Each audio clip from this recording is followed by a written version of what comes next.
21st, 2021 to order. We will all begin with the Pledge of Allegiance. Pledge allegiance to the flag of the United States of America and to the republic for which it stands, one nation, under God, indivisible, with liberty and justice for all. Clerk, will you call the roll? Mr. Cook? Here. Mr. Haddon? Here. Mr. Perkovich? Here. Mr. Thiedemann? Here. Mr. Varga? Here. Mr. Cicero? Here. Mr. Snow? Here. I'll entertain a motion for the approval of the minutes of the regular meeting, December 10th, 2020. So move. Second. Clerk, will you call the roll? Mr. Cook? Yes. Mr. Haddon? Yes. Mr. Perkovich? Yes. Mr. Thiedemann? Yes. Mr. Varga? Yes. Mr. Cicero? Yes. Mr. Snow? Yes. Oh, before we get started, I think we have one swearing in here. That's correct. Mr. Szeman? Mr. Perkovich, I'll ask you to please stand and raise your right hand and repeat after me. I, John Perkovich, I, John Perkovich, solemnly swear solemnly swear that I will support the Constitution that I will support the Constitution and will obey the laws and will obey the laws of the United States of the United States and of the state of Ohio, and of the state of Ohio, that I will, that I will, in all respects, in all respects, observe the provisions observe the provisions of the Charter of the Charter and ordinances and ordinances of the Municipality of Mentor, of the Municipality of Mentor, and will faithfully and will faithfully discharge the duties discharge the duties of a Mentor Planning Commission member of the Mentor Planning Commission member, from ending December 31st, 2022. term ending December 21st, 2022. 2022. Congratulations, sir. Thank you. And one more thing before we get started. Mr. Snow has informed the Planning Commission that he has resigned as the chairman. He will continue to serve on the Planning Commission. And on behalf of the Planning Commission, we'd like to thank Bill for his leadership and his continued service to the board.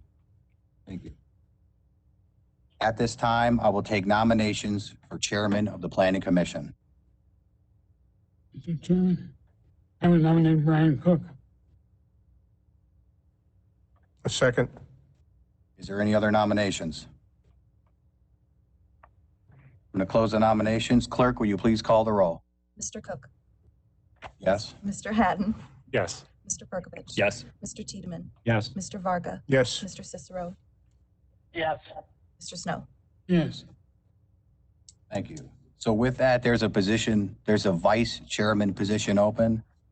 And is there any nominations for the position of vice chairman? Mr. Chairman, I nominate Rick Cicero. Second. I second it. Is there any other nominations? I close the nominations. Clerk, will you please call the roll? Mr. Cook? Yes. Mr. Haddon? Yes. Mr. Perkovich? Yes. Mr. Thiedemann? Yes. Mr. Varga? Yes. Mr. Cicero? Mr. Snow? Yes. And with that, we have two public hearings tonight, and we will follow this format. First, the applicant will have the opportunity to explain their proposal. Then, those looking to speak in favor are given an opportunity to voice their opinion. Finally, if you'd like to speak in opposition, you will be given an opportunity to voice your opinion. Or some may just have questions, and we'll try to get those answers. With that in mind, we have a conditional use permit to allow outside dining and/or drinking at 7720 Menor Avenue. Larry, is that applicant here?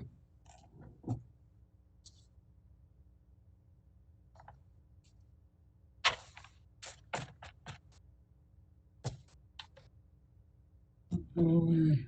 Larry, are you here? Larry, are you here?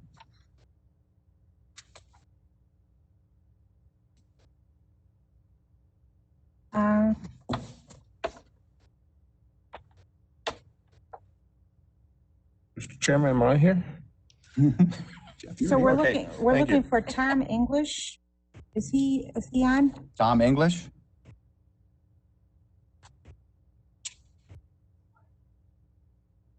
Dan, did you return Larry to host? Oh, okay. Because he doesn't see the applicant for the first item. Hello? Oh, there you are. Okay, I'm back. Yeah, Larry, is the applicant here? He was, it was Ralph, and I'm not seeing him now. Okay. I see a call-in user, but Call-in I user. do not know who that is. You want to check? Yes. Hello, sir. Hello. Hello. Hello? Hello. My name's Matt Worthley. I'm with Thomas English Retail Real Estate. Are you able to hear me? Yes, we are. Yo, Tell us a hi, little great. bit about what you want to do. I've been trying to get online and had some problems. Apologies for that. Yeah, so I appreciate the time. And I think my whole team's here. John, my architect, and Ralph with Manic Smith, the engineer. They should all be here. We spoke about this morning, and are excited for the opportunity to present to you guys.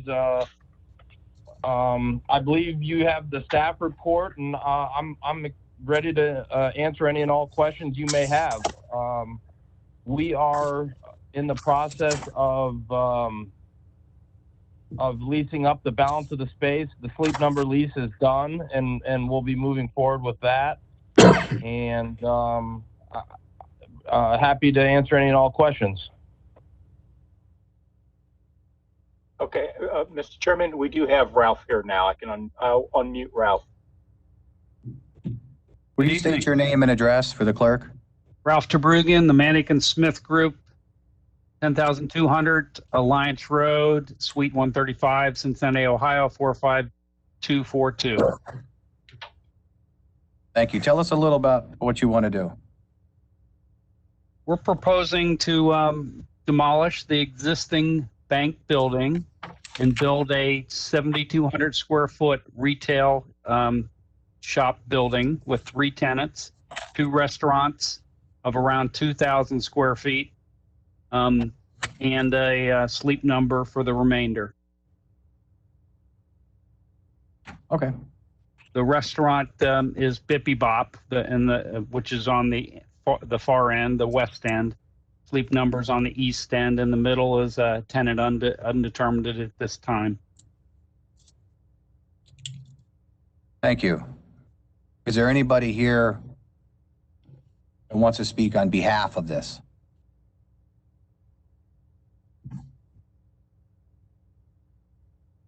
Anyone, Larry? I did not see anyone out there that would want to speak against it or for the request. No one's put anything in the Q&A. Okay, is there anybody that wants to speak against it? Once again, I do not see anyone that has indicated they wanted to speak against it. Okay, we're going to close this public hearing.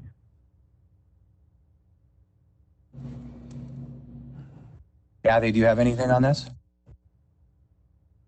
Well, this is at the moment just specific to the outside dining, which is pretty straightforward. There is no drive-through component with this particular restaurant, but it is the west side end cap of the building that's proposing the restaurant as the applicant described. We just listed the conditions that are on the at the end of the staff report specific to the conditional use permit, and there are 3 conditions.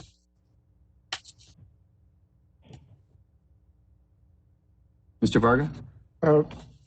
The outdoor dining is to be associated with the most western space? I don't know if the applicant wants to speak to that, but there could potentially be a restaurant user in the middle space. Is that correct? That is correct. Matt, you want to answer that? I think it's primarily for the Western restaurant, but Matt, if you want to comment more. And the question is, how do you get to this area when there's no doors on the west side of the building? You would walk right out the front door, right onto the patio. For service? I think you would do the same. The expectation would be the same. There is a sidewalk on the side of the building. No, I understand. Just typically you have a service when you're serving. You Oh. don't serve through your front door. Mr. Chairman. Well, Snow. so this is a fast casual restaurant, and we are not sure if it's going to be Bibby Bop or not. We have been in discussions with them, but we do not know if that deal is going to happen or not. But we view this as a quick serve restaurant, similar to Chipotle or Bibby Bop, where somebody would go through the line and they would create their bowl or their meal, and then they would wait for it, and then they would fill up their own drinks, and once they have all their food, then they would walk outside with it. Okay, so there's This no isn't table, this isn't like a sit down restaurant. there's no where table somebody service would be outside. Okay. Taking So- their, I'm sorry. Yeah, so there's no table service outside. This is just sir. a place for Correct. customers to sit after they've acquired their food. Yes, sir. Mr. Snow? Yes. There are 3 conditions listed under proposed conditions. Do you have any concerns with any of those conditions? No, sir. And I believe that the latest site plan that we sent over accounted for those changes. Well, for item number 3 anyway. The other 2 we have no problem with, the umbrellas and the tables. So that's no problem. Kathy? Just for information for the applicant, the updated site plan you sent over today has not been forwarded to the planning commission at this time. Okay. Yep. All right, can I get a motion? Motion to approve with 3 conditions? Second. Clerk, please call the roll. Mr. Cook? Yes. Mr. Hutton? Yes. Mr. Perkovich? Yes. Mr. Thiedemann? Yes. Mr. Varga? Yes. Mr. Cicero? Yes. Mr. Snow? Yes. Okay, stick around though. So the next public hearing is to allow outside dining or drinking at 8200 Norton Parkway, but I think we should do item number 7 before we do the conditional use permit, which is to amend the approved development plan at 8200 Norton Parkway. Larry, is that applicant here? Yes, he is. I am. All right, will you tell us a little bit about what you want to do? Sure. My name is Steve Passoff, and I represent 8200 Norton LLC. And we are under contract to buy the NOAA Event Center. And it's our intent to keep it in a very similar fashion that it is today, recognizing the world having just an event only is not probably viable, longstanding. So I guess my quick question, are we going to get into the, do you want me just to talk about the conditional use at this time for the public portion? No, we'll do that one after this. Okay, so Just you want the amendment to the development plan. Sure. So let me explain then more detail what we're hoping to achieve here.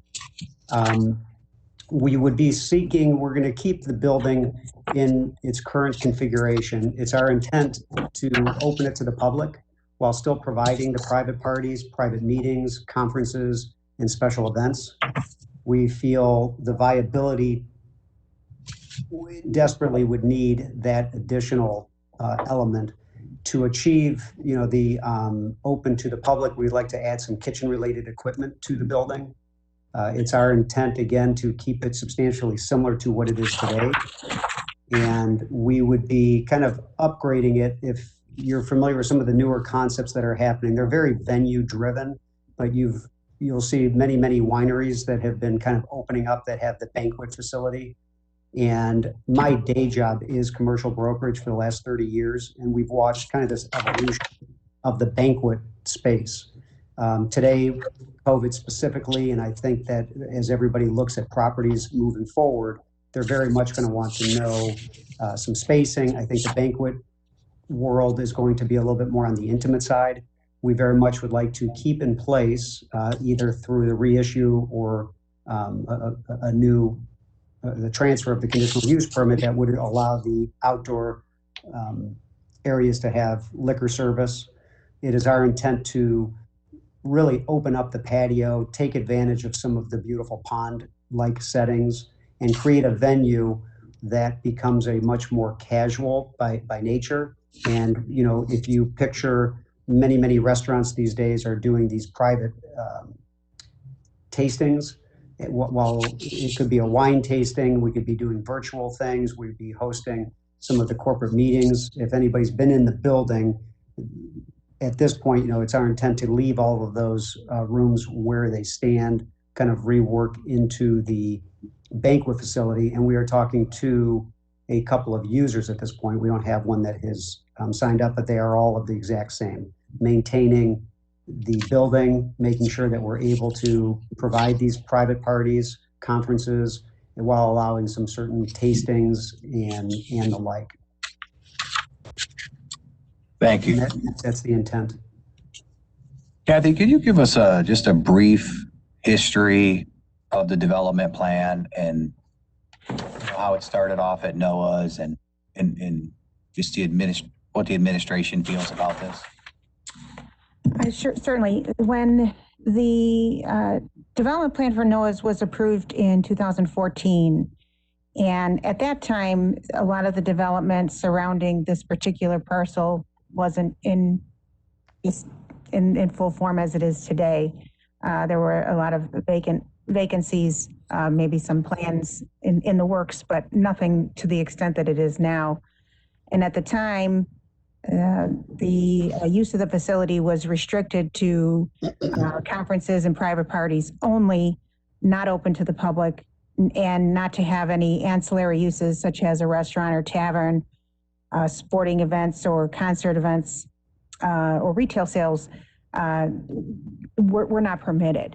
I know in discussing this internally with the administration, with the addition of the rehabilitation facility, the assisted living facility, you have the medical office building down the street, plans for the Cleveland Clinic to come. You have CT right behind this, and there is also plans in the works for a Class A office building or adjacent to this with a hotel and a restaurant. The area has changed, so the complexity of the uses have changed. And so the thought was that, being a little more flexible with this use and with this space would be actually a good service to the current users in the area. Commissioners, any questions for administration or the applicant?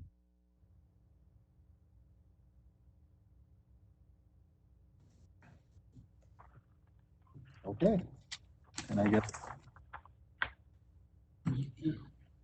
Mr. Snow. Another question.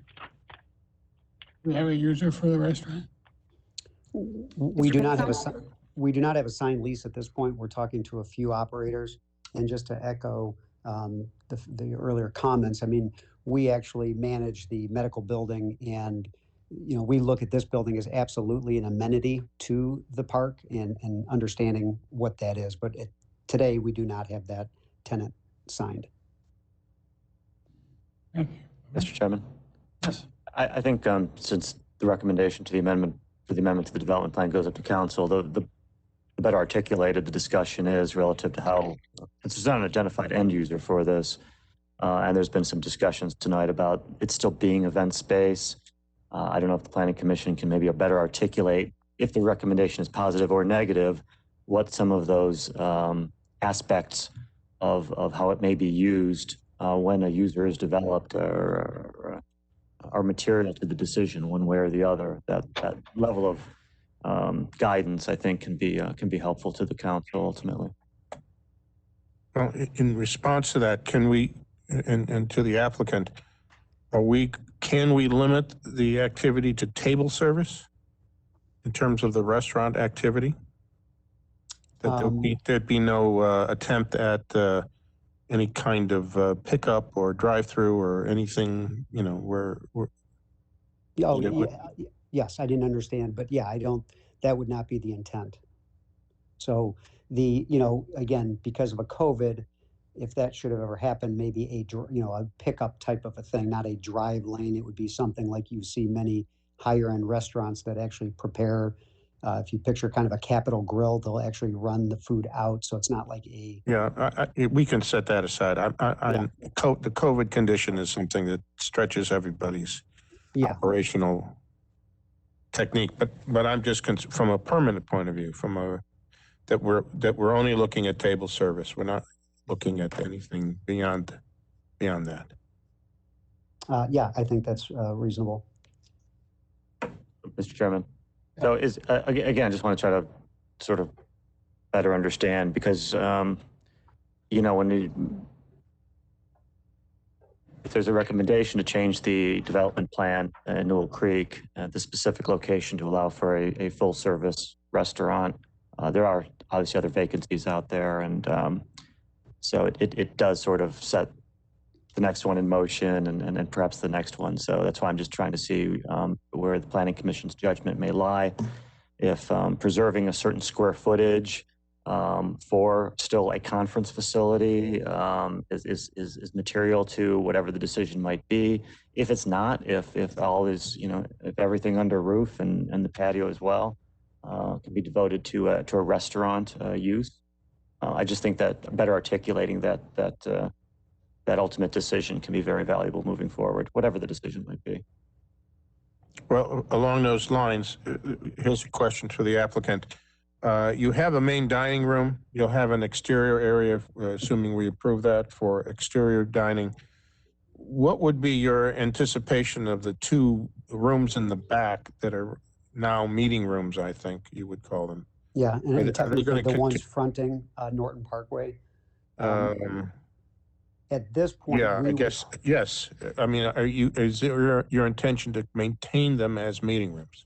Yes, that's the intention. And again, we don't have the tenant, but all of the people we are talking to, that is what they want. If you know the building, it sounds like you do. The area that has the large kind of conference room, that would be just a wonderful opportunity for these private settings. So that would be in that kind of a consideration. The other one, they currently have like a pool table and they've used that as kind of a rec area, but that would also be probably more on the private side. What kind of restaurant do you envision using this? I envision what has been trending is, if anybody's familiar more on the southwest area of Cleveland and then up into the east side, there's a area called Michelangelo's, which they actually produce their own wine. It's a private venue, and that has become a very, very popular source. And then you can take that to some of the club areas. There's a place called Sapphire Creek, and what they've done is, again, they've got a restaurant element to it, but their main business is still on the banquet, private meetings, and the like. And those are, some good examples. Those are more wine related, but it would be just a first class operator. We wouldn't be bringing anything but to the building. But anybody in today's environment, like I said, if I look at the inventory list, I just was driving markets yesterday and I probably saw 4, banquet catering facilities closed. In today's environment at this size too, remember the building is about 7,000-ish feet. So you can't quite be a complete banquet. And it's really kind of that in between, which is why we would like to kind of create this hybrid where we can bring the restaurant and still maintain the private party element, because that is really what's been happening more and more from a trend, the 10 to 15 people parties. The restaurants that we actually work with, most of them are converting dining rooms into private spaces. So we are kind of right where it would need to be anyways. That is the users that are looking out there. Those are the users, sorry. Kathy, we really don't have a classification relative to the city's code that would define this, right? I mean, it would fall under being a restaurant. Right? We listed under the recommended conditions, under the amendment to development plan, we actually said the use of the facility shall allow for catering of private parties, meetings, conferences, and special social events, as well as sit-down restaurants open to the public, excluding fast food restaurants. And then we also added a second condition that no drive-through or exterior pickup window service shall be permitted. So similar to how it was very specific in 2014, we recommended this for your consideration to outline the uses that you would consider in that space acceptable. I guess the concern is you could have any restaurant come in there and they could, you know, have 15 to 20 private parties where they move some tables around. And now it's just like, I don't know how you set aside square footage for banquet or private party use only. Mr. Chairman, Mr. Thiedemann. question for the applicant. I guess what I'm dealing with is this a restaurant that also does private events, or is this a event center that happens to have a cafe in it that might cater to the business community there in that area? Yeah, I would define it as the latter. It's a great, qualification. The intent is still to utilize the building the way it sits today, but there's no real users that are doing those kinds of buildings any longer. So it would definitely be more of the banquet private meeting, and it could end up being some sort of private membership thing. So there's a lot of different variants that come from it, but it would be that with a restaurant as supporting cast. And the restaurant, do you foresee it like lunch, dinner, or specifically towards lunch? I would see it more a lunch, dinner. The lunch probably would be more scheduled. And, I think when the tenant kind of comes up, and as I said, we're kind of rounding third with a couple of different users, but they would all want to be able to utilize the lunch. I think lunch today, again, in this environment, there's just not the same office population. So the lunches have suffered in some of the office parks that we, work in and around. But lunch and dinner would be it. I think that the dinner part is what would probably be the more compelling. The lunches would probably be more on the private meeting space. Kathy? I have no real problem with this. The reuse of the building makes a lot of sense. Assuming we approve this reuse and change in the use of the building, does that open up the development plan at this point then to any restaurant coming into any available parcel? Any available parcel? Yeah. Not specific. No, I mean, by doing this, do we influence the other, will we influence the rest of the development of the area that's not developed yet?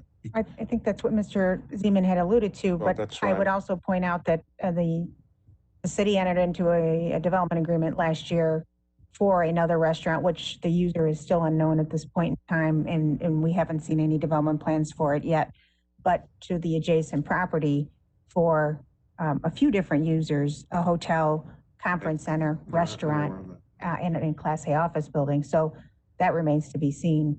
And any changes to, I think to a good item to point out, any interior changes, if he does secure a particular user, any interior changes are going to have to go through approvals. Any other changes he wants to do would have to come back to you. Mr. Chairman? Yeah, Mr. Vardy, I think what's been thus far identified as potential restaurant uses down there have been accessory to principal use, accessory to a hotel.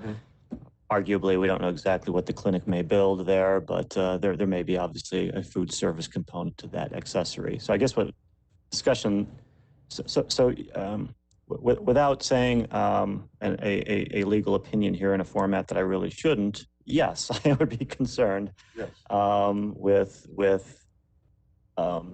the unintended consequences of establishing some precedent relative to amendment of the Newell Creek development plan. Now, I'm not saying that's a bad thing, again, but I do think that it's a significant policy discussion, and just to say it's changing doesn't really answer the question as to how it should change.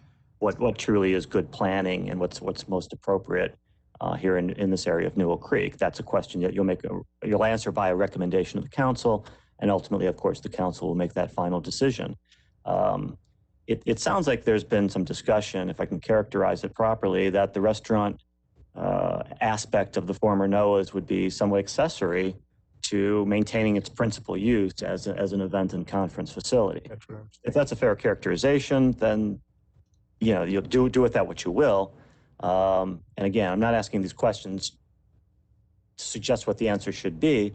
If a standalone, full service restaurant occupying all this square footage is appropriate, then that would obviously be a recommendation as well. I just think having a very clear understanding of where things may be going in Newell Creek is necessary so that the ultimate decision is very, very clear, whatever that might be. Your thoughts are exactly what's on my mind. If we approve this with the restaurant aspect being ancillary or in addition to a primary use of a banquet center, would that maintain the existing approved plan? Well, it certainly doesn't. It's a judgment call, but I mean. Yeah, obviously it has evolved over the years, and when those requests have been in the judgment of the city officials in furtherance of good planning practice and what's best for the community, they've been approved. And there have been requests that have come forward in the past where the answer to those questions were no, this is not good planning, this is not what's in the best interest of the community, and those were denied.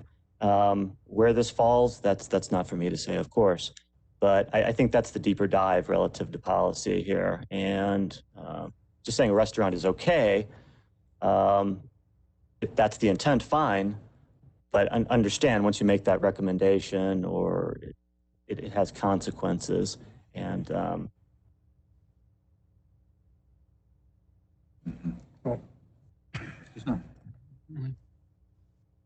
Question for the applicant. Negotiations you're having with anybody that you're having negotiations with. Excuse me. Are you asking who we're having conversations with? Is that, I'm sorry? What I'm gonna ask is, are they aware that they have to be in there as a primary conference center? Well, no, because that's new information. So what are, because we don't have that final tenant, we are under contract and we could not purchase this property not having the ability to have the restaurant.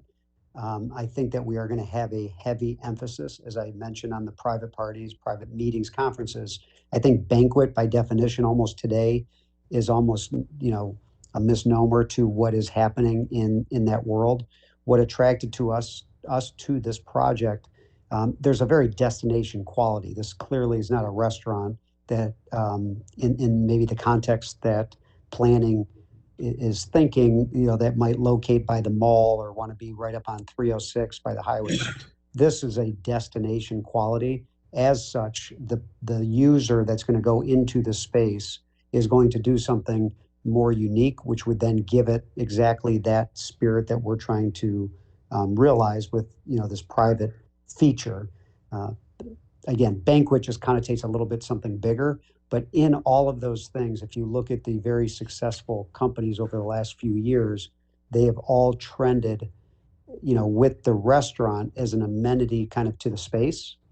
But I don't know that's ever been defined that it is, 40% of the building would be a traditional restaurant. That's not the way the operators are looking at it. But the only reason and the only operators we would be talking to over here would be the ones that are staying within exactly what is kind of in place. Again, the private parties and meetings, conferences, and special events, but being able to broaden that and bring it a little bit more current while still being an amenity to the park that sits there. I think, there's some definitional things that were mentioned before. I think that the table surface is something that we can definitely make sure whoever we bring in would adhere to those things. But our intent is to obviously bring a first-class project to this building that would still take into account its surrounding. It knows that it isn't, something that's going to locate by the mall. This is a very more specialized user that ultimately is going to go there. Again, we refer to that as more of a destination. Somebody's not just driving by and saying, I'm going to pop in there. They've kind of got a purpose to be there. And if you think of some of these special events, people will come, and maybe just be there for a lunch or a dinner, but the bigger business is still going to be on the catering and banquet side. So there would still be like an event planner where most restaurants don't have event planners. Mr. Chairman, could I ask Ms. that we Mitchell. pull up the floor plan again? And we could talk about the breakdown of the spaces and the dining area. And Larry just pointed out to me is just over 3,000 square feet. What's the overall square footage, Mr. Passoff, of the building? I believe it's 7,000 feet. Let me see if I have an exact number here. Oh, I think it's 10,300. Yeah, 10,000. Yeah. 10,100, I think we have. Yeah, it's a 3.5 acre. I'm sorry, 10,000 feet. Mm-hmm. So I think we should add an emphasis on the conditions that a mixed-use concept be maintained moving forward. Not really a specific size, but more of a condition on that mixed use. How do we make the language That's kind of what I was in the alluding condition? to. What do we call this, Right, there's no code. How do we, Mr. Zeman, how do we strengthen the condition to have them do what they're saying they're going to do? To Well, keep that, you know what I'm saying? Yeah, and in other words, all of those uses, must be maintained. They have to be active uses. And now that can be hard to police, obviously. You can just sort of let something go dark if you're the operator and simply not market yourself for an event space if you choose not to. But I don't want that to be some sort of, insurmountable hurdle here. I think that generally we're dealing with businesses that are operating in good faith, and we work very hard to make sure that they're in code compliance and they do likewise. I guess I think the gentleman had mentioned earlier, Michelangelo's, not entirely familiar with that, but that does, we do have some wineries here in Lake County that members may be familiar with. I don't know if there's any analogous facilities. Now we know they primarily do, they're wineries, and this won't be, but obviously they offer table service, but then they also offer event spaces, and they're sort of multi-use facilities in terms of how they're marketed. I don't know if there's any that come to mind, and that would be a good way to analogize how this place might be used. Yeah, I think the newer building, I'm trying to remember the name. I think it's off of 528. It's the newer one set back, and I'm just drawing a blank, but they could be built, Laurentia. yeah, and they built it Laurentia. magnificent. Those are the types of operators that I'm talking to now. So if you're looking for that sort of, maintaining all of those uses, I think we can come up with something. It'll have to be fairly detailed, and obviously council will have to have its input as well if it decides to go in this direction ultimately. But I do think we can probably, with sufficient time, draft something where the facility has to actually live and breathe as this hybrid model, so that it doesn't become purely a table service restaurant, and that you still can maintain some of these conference facilities and the other things that motivated the original amendment that allowed for NOAAs to locate there, and that aspect of this is not lost for that area. Okay. Excuse me. I was going to say the concern I have. I don't have a concern with the redevelopment of this property the way it's being described. I think that's fine. It's a good use of an existing building.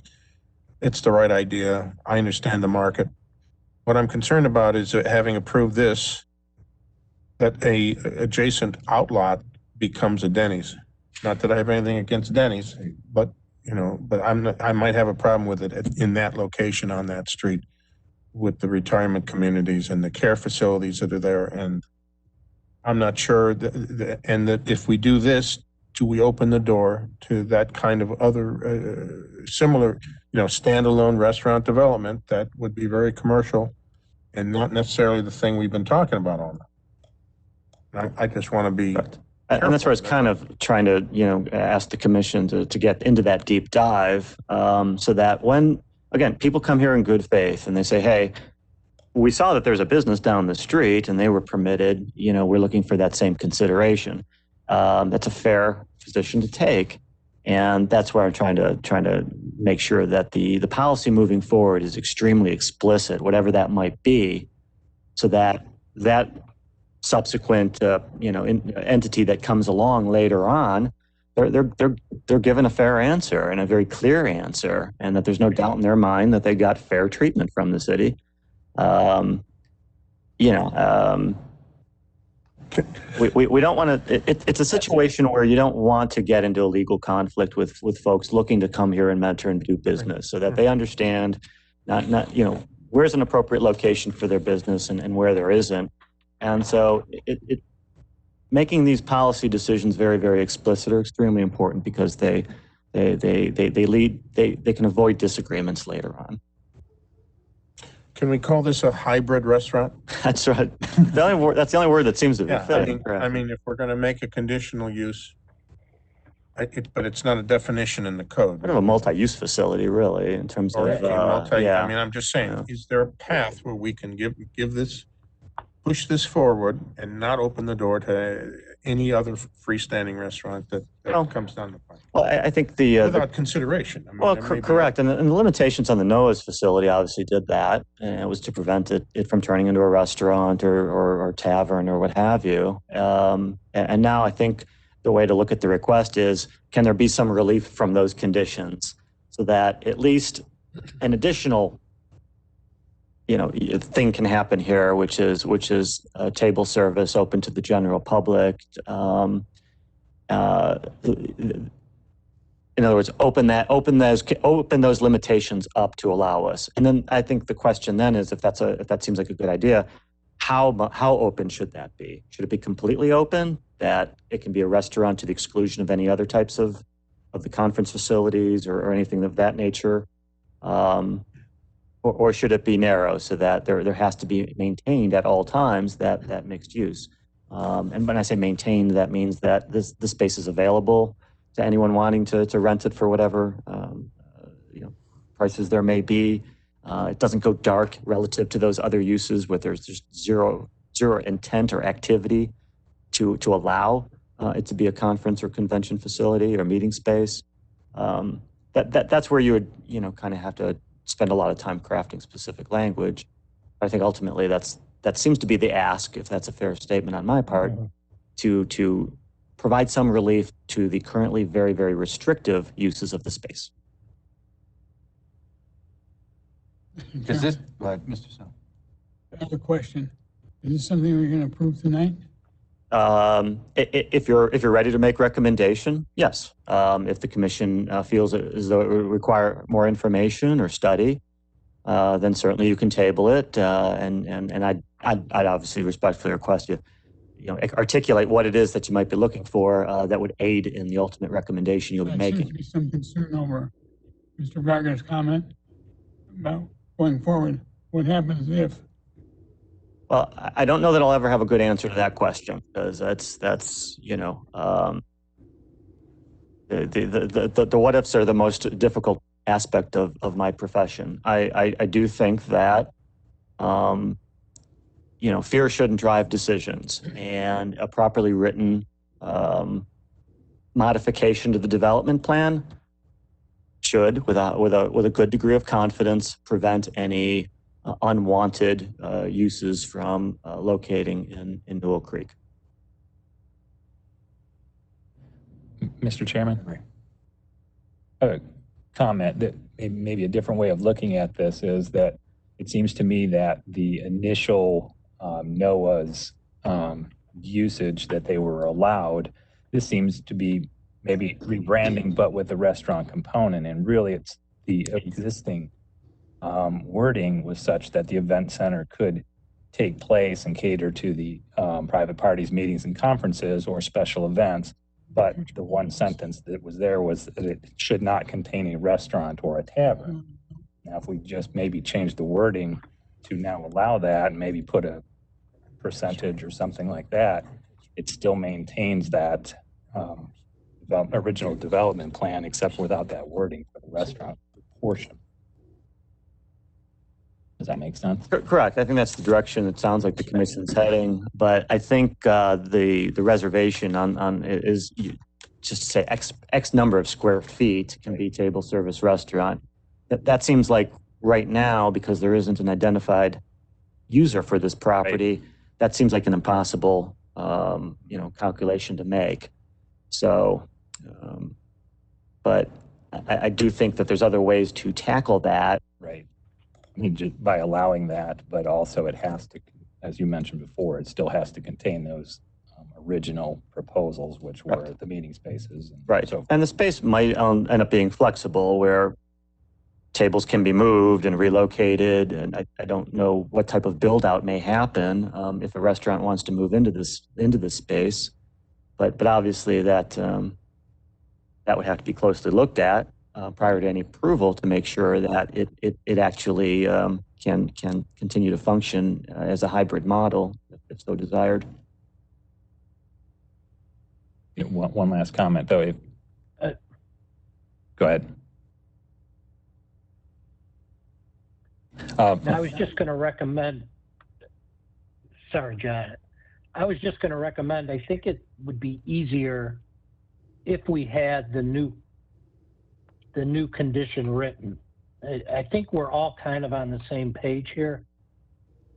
My comfort would be to see it written and be able to then say, yeah, that's what we're talking about. It's the current restrictions, and then there can be some ancillary restaurant that's part of it. But I can't think of how to word that right now, and I guess I'd look to the attorneys to provide some wording for us. Well, we can do I that. agree. Yeah, to amend the existing, Right. existing allowance, the amendment to the existing development plan, maintaining the existing conditions, but adding additional conditions that would allow for them to do this and eliminating the ones that would be in conflict. Understood. And I think we can have some further dialogue with the applicant as well. And that process may ultimately lead to a greater level of comfort. Okay. Yeah, Motion. We're motioning to table? we're motioning to table. Oh, sorry. Yes. Okay, he's motioning to table. Did you hear something down there? I just Oh, wanted Mr. to ask if we're actually motioning the table or if we're sort of, in a sense, could recommend that they move forward, that we're okay with that, but wording to follow. Well, if the language matters, of course, no question about that when we're talking about amending a development agreement. So if the commission is not comfortable making sort of a general recommendation to council, if the commission believes that it's more appropriate to make a very specific recommendation to council with exact language, then that's certainly a prerogative. It's kind of a domino effect with the outside dining and drinking. Because that's all going to get wrapped into one. Brian's trying to say something. Yeah, my comfort, like I said, my comfort is to see it written. This is too big of a decision because we could, as Mr. Szeman said, we can have unintentional consequences here about what else happens in Newell Creek. And I don't think we should take it lightly. I really think we should work on the details, see it, and then approve it. I think in concept, we all agree with the direction they want to go here. We just haven't identified exactly how to lay it out.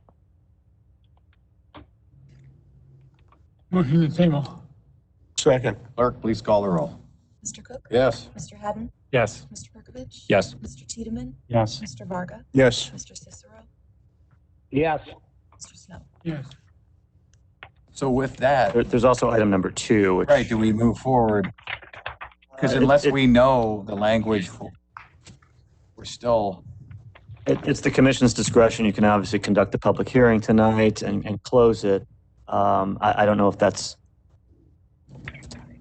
necessarily, whether there is anyone to speak in favor or against tonight, but I don't know if something will change materially where holding off the public hearing makes sense. And I guess if I could just ask a question, because we are under contract and I hear the planning loud and clear. I understand the importance of a decision like this. I would have obviously preferred to see a little bit more of a furthering, subject to the wording, because our contract is set to expire in the next couple of weeks. So I guess, what is the process of getting tabled? I know I was due to be at council, and then do we have to do another public? And I guess it'd be nice to know, because I'm going to have to roll the dice, so to speak. I don't think sellers are going to give me an extension to get through. I guess I would be waiting, if we're tabled at this, the next meeting is when we'd be back in front of you. Mr. Szeman. That's correct. The planning commission meets every 3 weeks. So the next meeting, I don't know, my calendar in front of me would be 3 weeks. Their recommendation would then get transmitted to council, and council is not under any specific time constraint. It's just they're to act on it within a reasonable period of time. I don't control their agenda. That may mean it makes the next agenda after the planning commission acts on it.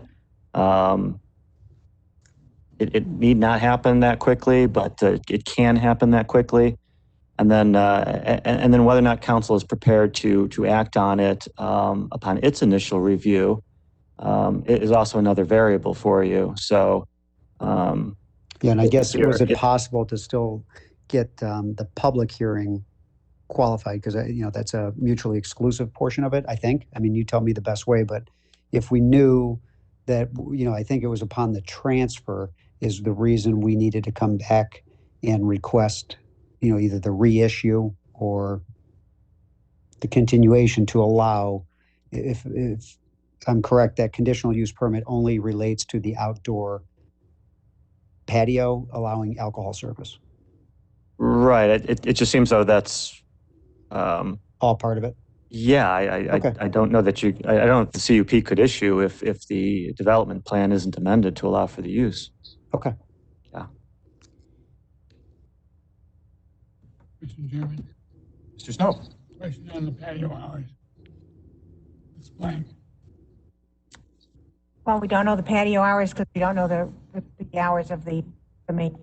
So it was leaving it open to hopefully have the applicant fill in that blank.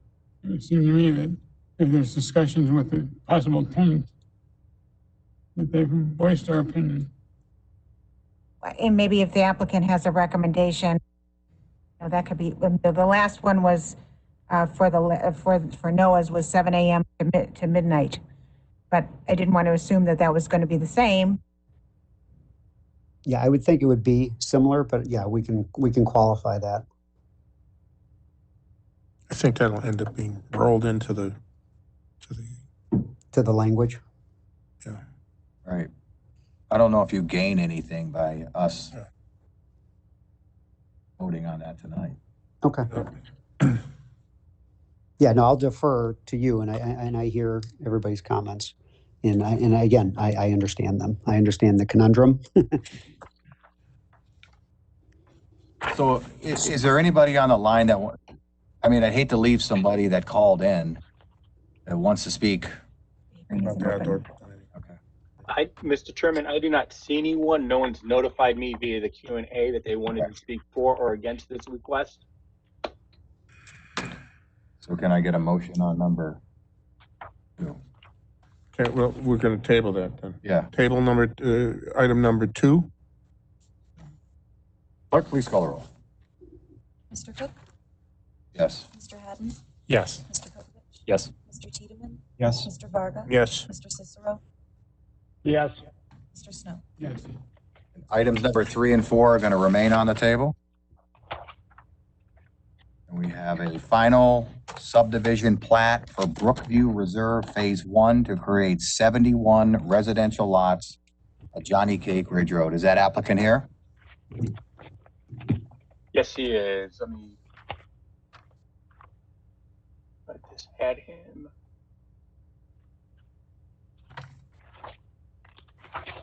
Jim, you're unmuted now. Okay, thank you. Still tabled. Can you hear me okay? Will you give us your name and address for the clerk? Chairman, I think it's still Yes. tabled. Yes, I'm Jim O'Connor with Pulte Homes. Tabled at the last meeting? I'm sorry? Oh, go ahead. Okay, Jim O'Connor with Pulte Homes. Address is 387 Medina Road, Medina, Ohio. Thank you for this opportunity to be back before you for Brookview Reserve. It was actually 1 year and 2 days ago that, or in 2 additional days that we were before you for approval of the rezoning and the development plan. We're here before you tonight for the purpose of phase 1. And it was a very surreal when this project went through council. It was the actual night that the governor issued the stay-at-home order, and everything kind of got put on pause for a little bit, and then we restarted and finalized engineering. We're in the process of completing that right now as we speak. So, Larry, if you don't mind, next slide. So I just wanted, for a refresher for everybody's memory, just walk through the steps, what we went through, and then there were some, in talking to staff, there were some points that came up, and so I wanted to provide some additional clarification on that. The site was rezoned from RBG. Initially, it had started at a smaller scale, and then we increased and added the 23 acres, if you remember. Next slide. This is the plan that you see before you. This was the 174 units plan that was approved with excellent feedback and I thought great collaboration in working together. 1 year ago, it was multiple revisions, and I think we have incorporated the best of everybody's comments in the final plan that you see before you. Next slide. This was just a cool little aerial shot that we created. Take a little drone image and then overlay the site plan in there. So I wanted to provide that perspective to show. Also, it shows the intersection alignment very well. So next slide, please. You know, I talk about the track record. I think that we took feedback. We took feedback very well and continued to refine and evolve the plan. Through the collaborative effort. I think 2 of the big, most contentious issues were the connections to the 2 existing neighborhoods.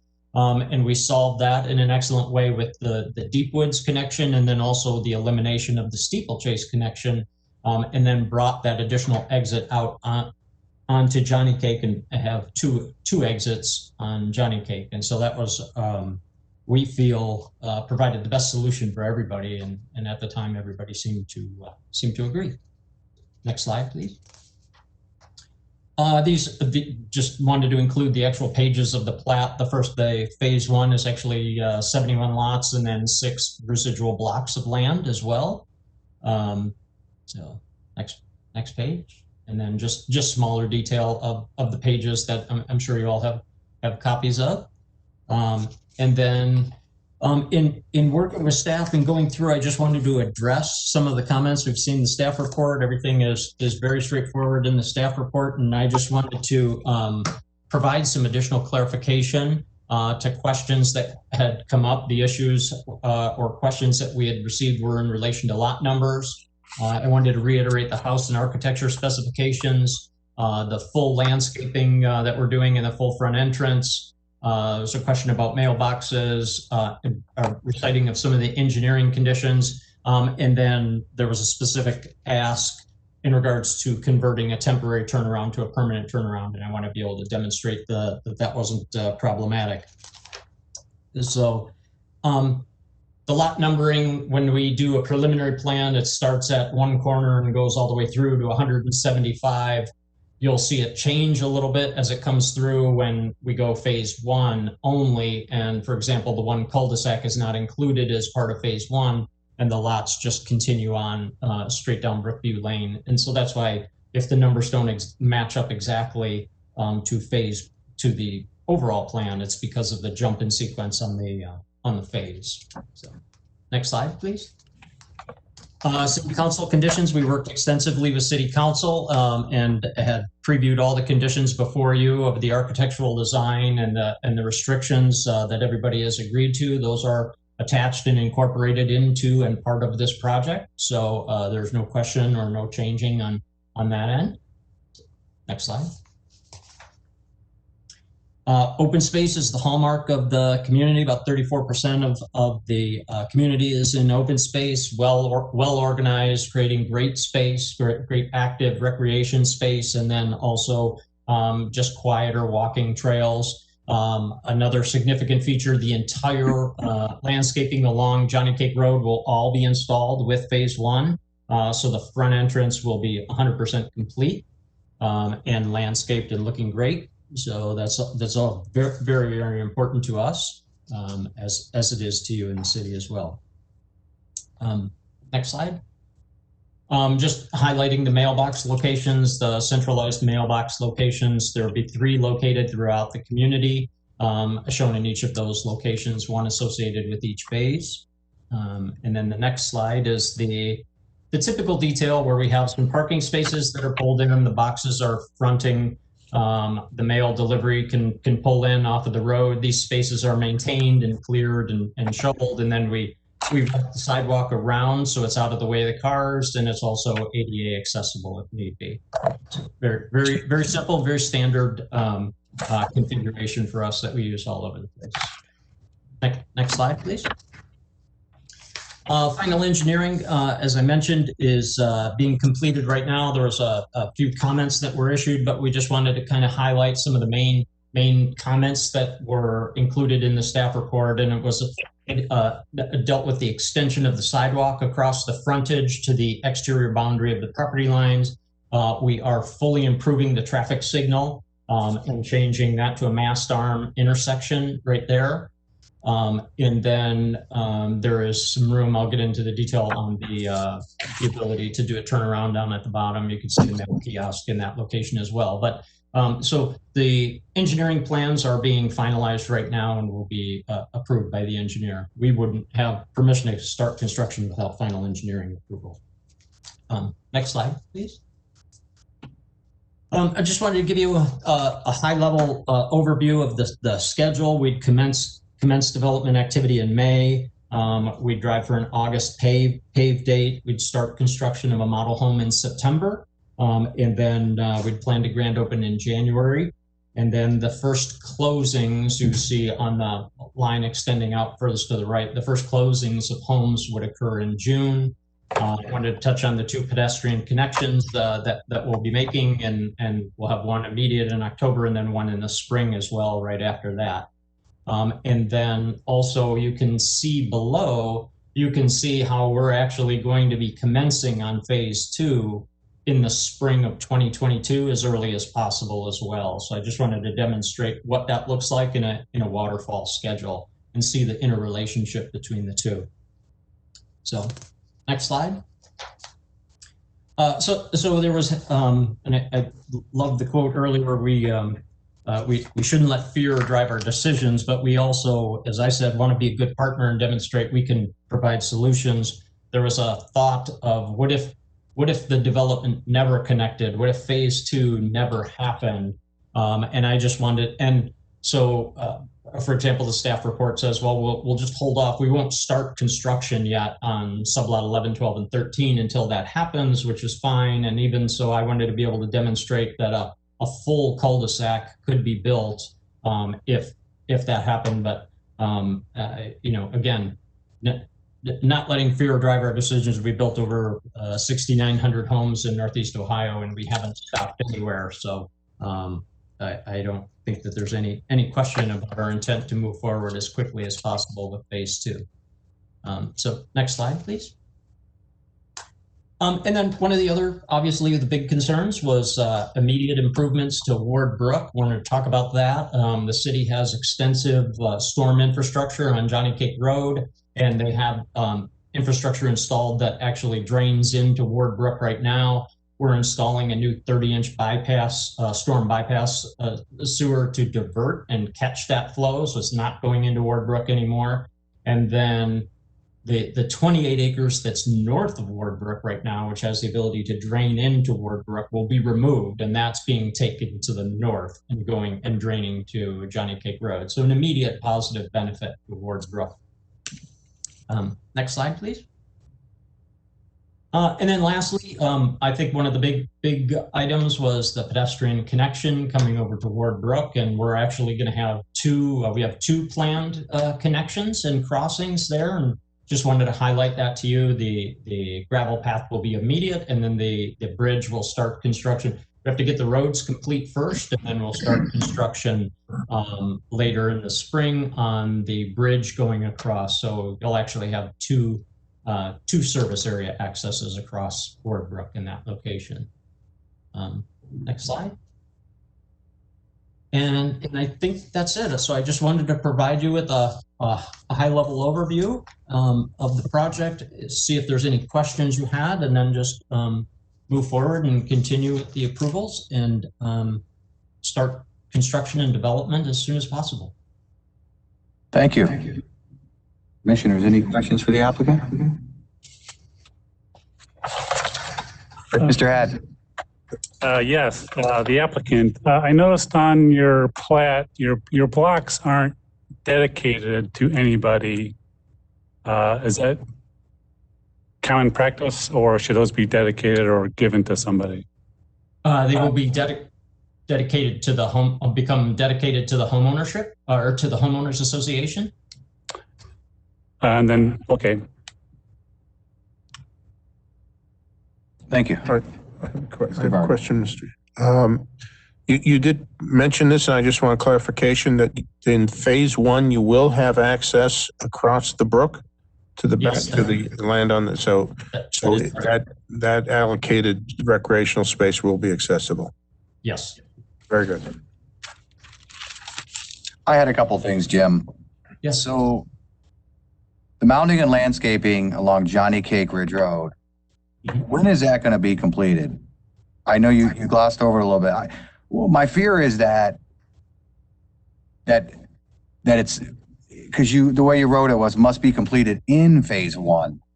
Well, that's open to interpretation. That could be before the last house is built. My idea was it because it's a main corridor into the city is when you strip the topsoil off and when the utilities are getting installed, that's when I'd like to see it get put in. I'd like to see number 8 say mounting and landscaping along Johnny Cake Ridge Road must be completed before home construction of phase one. Is that possible? That'd be changing proposed condition number 8. I mean, it does. Yeah. You see what I'm saying? Yes, I completely understand, and so that's why I think it was so important to go back with and show the schedule. So as we come through, we're going to be looking to grand open in January, and so obviously our goal would try to be 100% complete at the grand opening of a model home, which is well in advance of any homes being constructed. Obviously, we want to get open and build interest in. So I would say that landscaping will be as complete as we can have it at that time. So you'll have mounding, profiling. You'll be.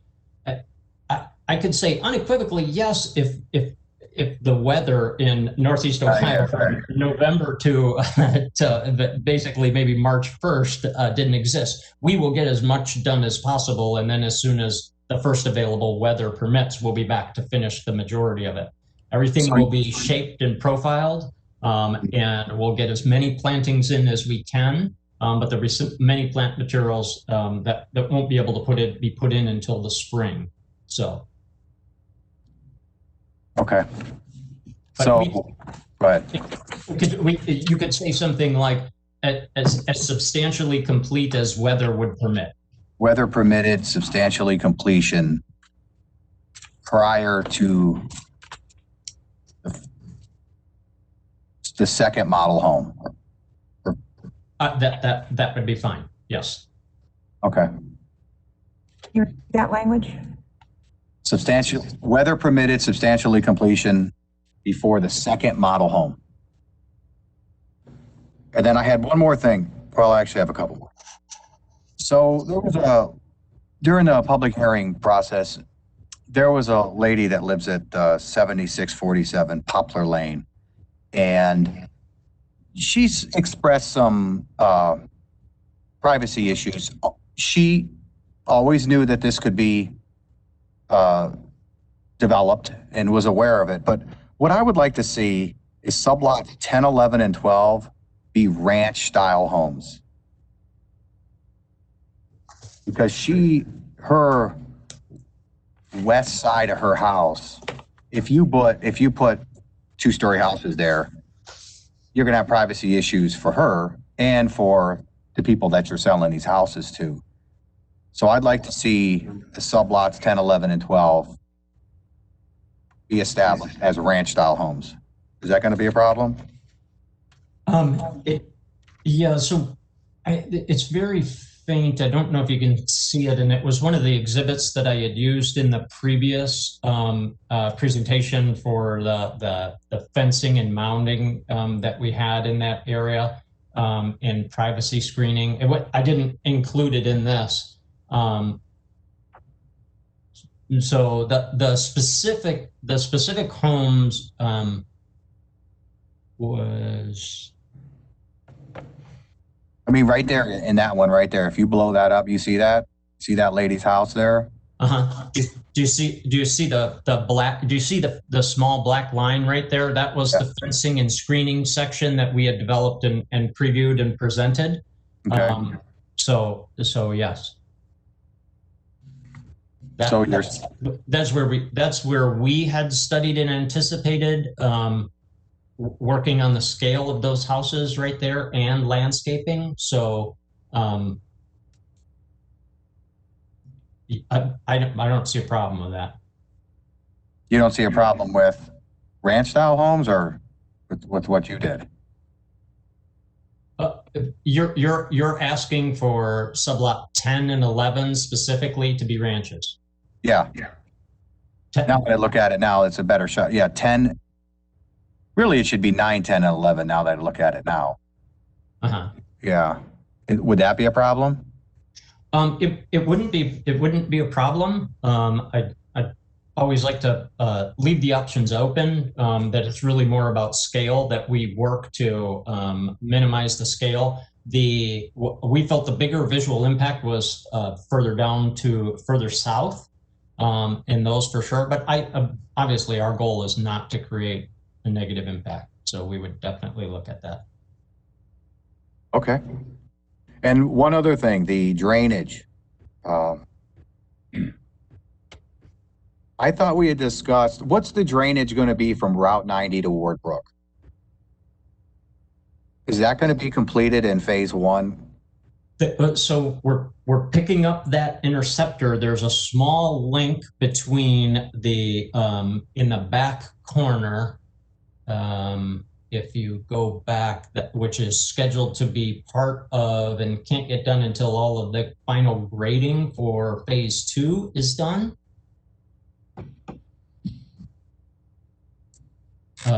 If you go to the overall plan, Larry.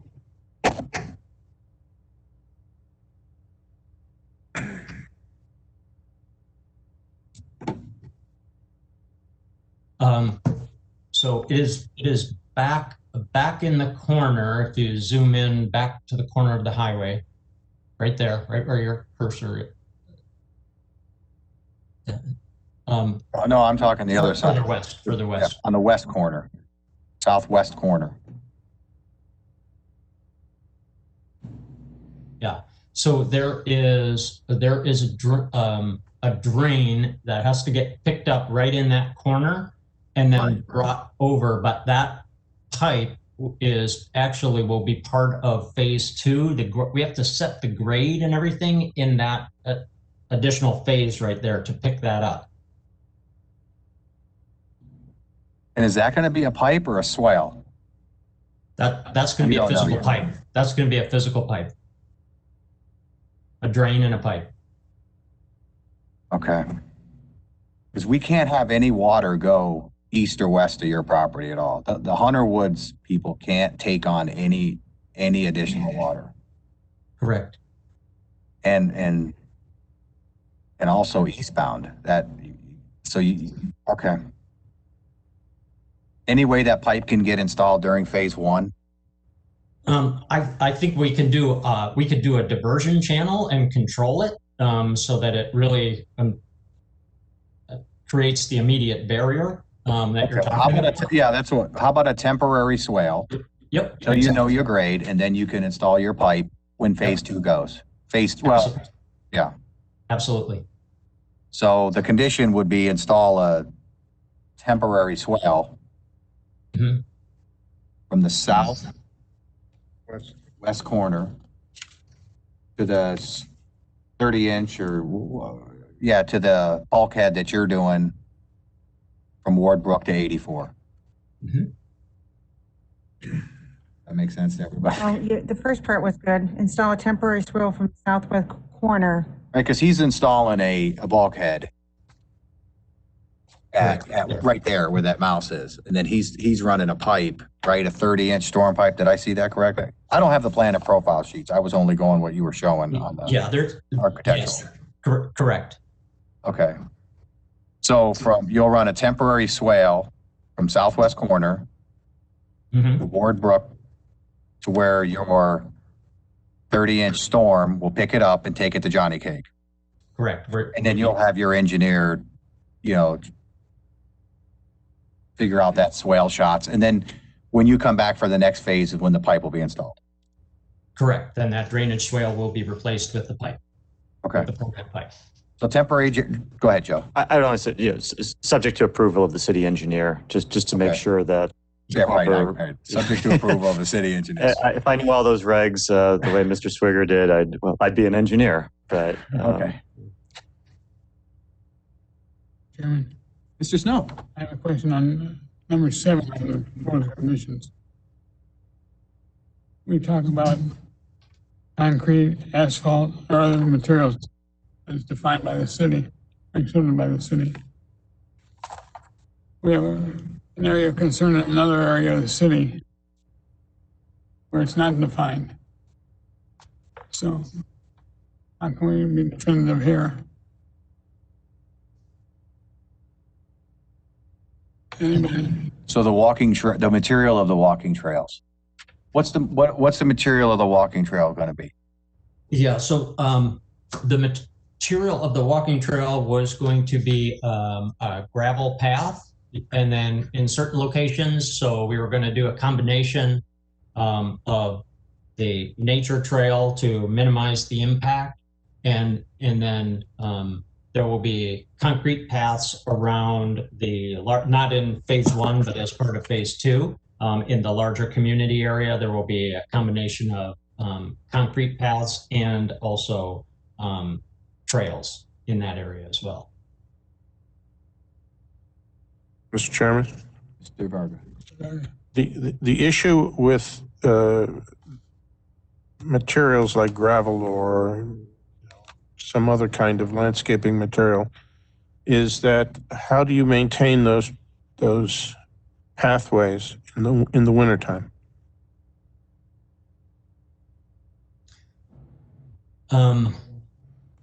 Yeah, I'm on a trail every weekend that's not maintained and able to just use caution as I use it.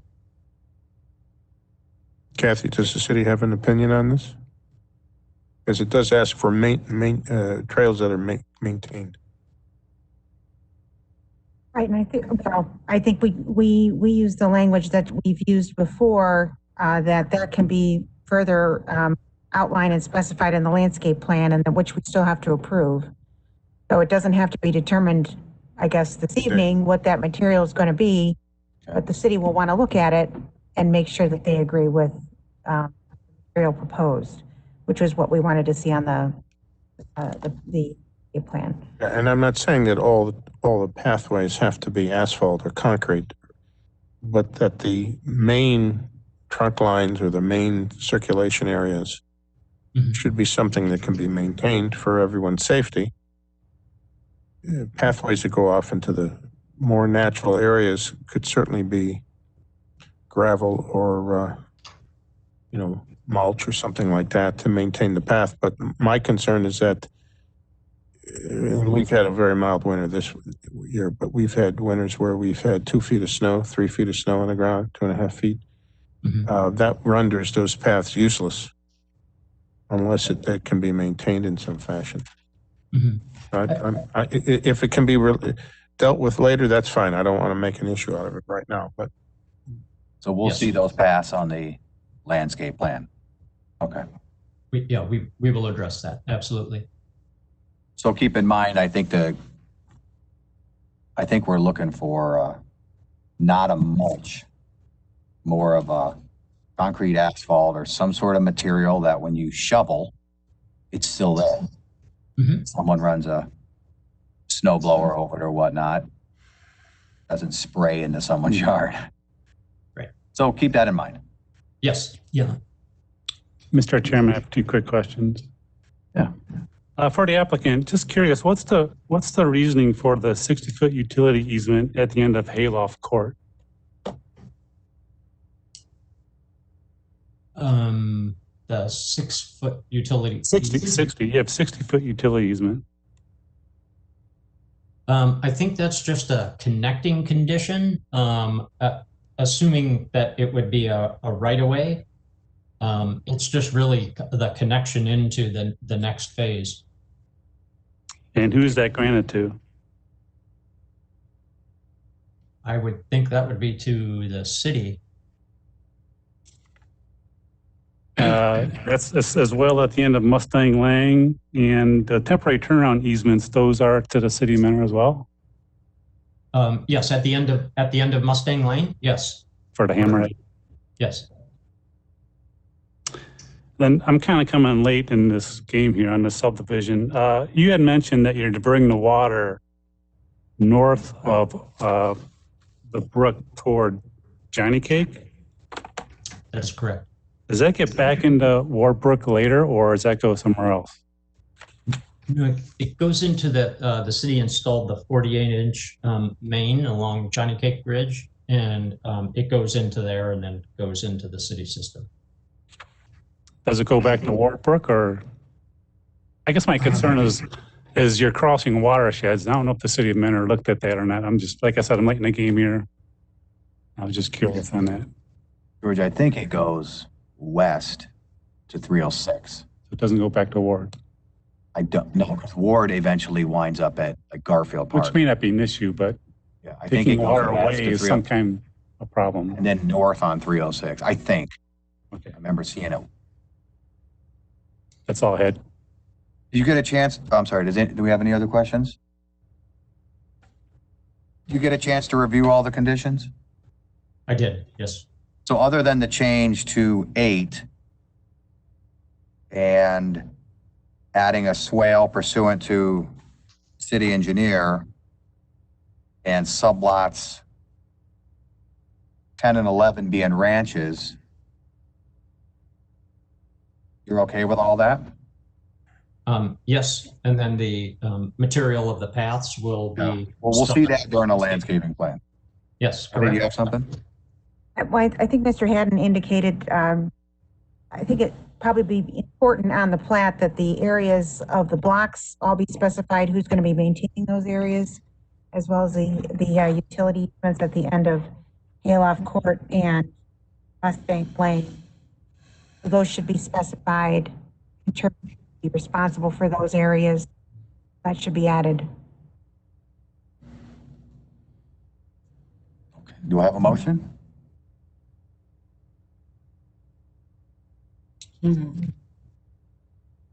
Second.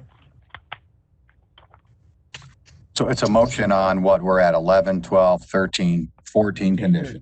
14 conditions. Number 8 modified as you discussed. Okay. All right. Clerk, please call the roll. Mr. Cook?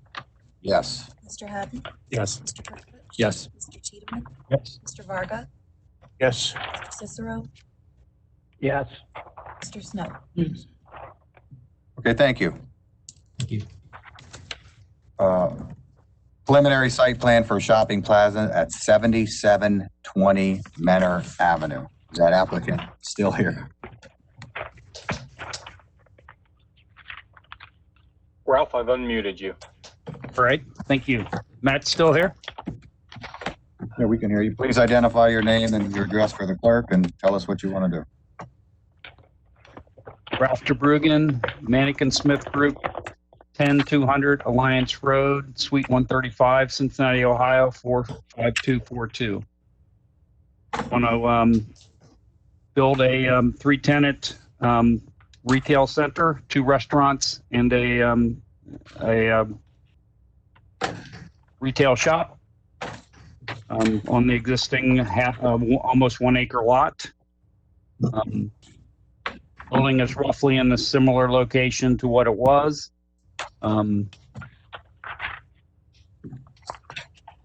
Leave 53 parking spaces in total. Having a upgraded entrance off of Mentor Avenue, right in, right out only.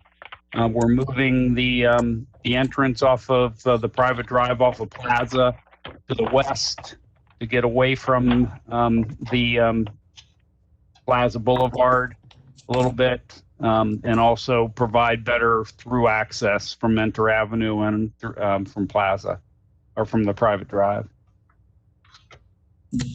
Be available for any questions you may have. Thank you. Do we have any questions? Kathy, included with this is the architectural review in this review.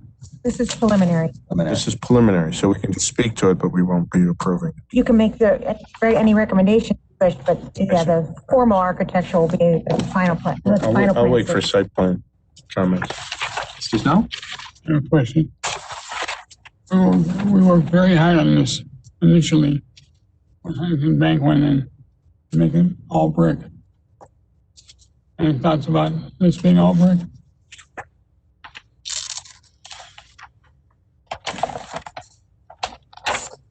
Did you hear that?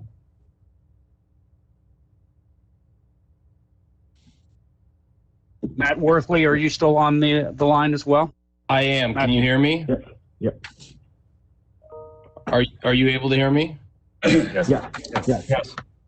You know, we would prefer. I believe that we designed this with code in mind and wanted to break up the exterior with ephes up top, just to kind of break it up and use different materials. So that's why we came up with this design. Would you do all brick? You know, I can do it in all brick. I would prefer not to. Yeah, it's John. Mr. Chairman? Mr. Barger. I guess we'll jump into this now. There was some comments on the city's conditions about, breaking this up a little bit, because right now what we have is a box. It's more akin to what would be like a shopping center, a storefront situation where you have 3 tenants. You have turned the glass a little bit on the corners. But I guess my concern is that this location it requires, and I think I've talked about this with the city, and I think the city thinks about it this way too, is that all 4 elevations of this building are primary elevations. There aren't any secondary elevations based on the way the building is sited. You see all the elevations as you approach it from different directions. There's not really a back of the building. What is actually the back of the building is quite visible as you come down Plaza Boulevard from the south going to the north. So I guess my concern or my issue is that I'd like to see the building designed in the round, so to speak, where all 4 elevations are taken to be detailed with a higher level of detail. I understand the north elevation is your primary relative to the main entrances. And I'd like to see maybe on the east elevation and the west elevation more fenestration, maybe in the corner tenants, and maybe something done a little more creatively with the the ephes. I mean, I understand the use of ephes. What's being done there is kind of pretty simple. And the fact that there's a very hard-lined parapet height, which doesn't show any variations relative to the materials that are going underneath it. I would just like to see more interest in the building and all around. And maybe breaking up the very rigid mass of the building that's existing there now. Yes, sir. So this is Matt Worthley speaking, and so we have done that. And apologies that we didn't get these comments. So staff comments were that, and I believe Ralph's putting those up right now on your screen so you can see. That was our first iteration in dealing with staff, and after multiple conversations with staff, we came back with this building here that Ralph with Manic Smith can click through for you guys, or John, so you can kind of see the different heights of the parapets and things of that nature. So maybe you can take a look at this and get a feel for some of the breakups that we've done with this building, and to kind of to denote the different tenants that will be there. And on that view, you can see that would be the southwest corner. That's a different material where it says tenant. That's a different material than ephes, and then the other two tenants would be ephes. So we are working to find something that would more or less pop at this intersection and add value to the intersection as a whole. And I think that this iteration is much better than the initial one. So you guys will get that in your packet for the next meeting, I believe. And we're happy to continue to work on this. So any and all feedback you provide me with tonight will be taken into consideration and will be implemented into the building for the next meeting. Absolutely. Okay, I haven't seen that before, and I see it now, and I think you're moving in the right direction. I wouldn't hesitate to go further. I mean, I'm not asking you to do anything really specific, but I'd ask you to let the building be even a little more expressive, just because of its location in the corner and that it's seen from all four sides. There was a material on the backside, on the slide that you showed the back, that on the first level that's like a gray color. What is that material? I can speak to that. It's Jonathan Novak, Onyx Creative. I'm the architect for the project. Address is 25001 Emory Road, Cleveland, Ohio. I would say that's ephes, what you're pointing to. So the backside is a band of ephes down low, and then some ephes up above there. And then the dark gray material with the slats in it is a fiber cement panel, so like a kind of a fake wood panel.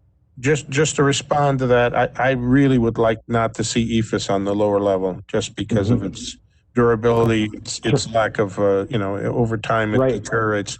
People pick at it, it just gets busted up. So masonry materials on the lower level, you can do what you're doing up above. And I have no problem with you expressing this massing, breaking up this mass even more with what you do with parapets and just to let you know, like to speak for the building design, it is trying to pay attention to the corner with the way that the corner tenant is a kind of cube on that corner. We did try to treat all sides rotationally. So as you go around it, you do sort of see all the different colors and planes as they slip past each other as you go around it. So it is very three-dimensional. It is designed to be a little sleeker, a little more contemporary, but it is definitely trying to be respectful of its prominence on that corner. So I definitely hear what you're saying. And I hope we're communicating a respect for the site, because it deserves that. Yeah, and you gave us a sheet showing the adjacent buildings and properties, and to take note of what that actually shows.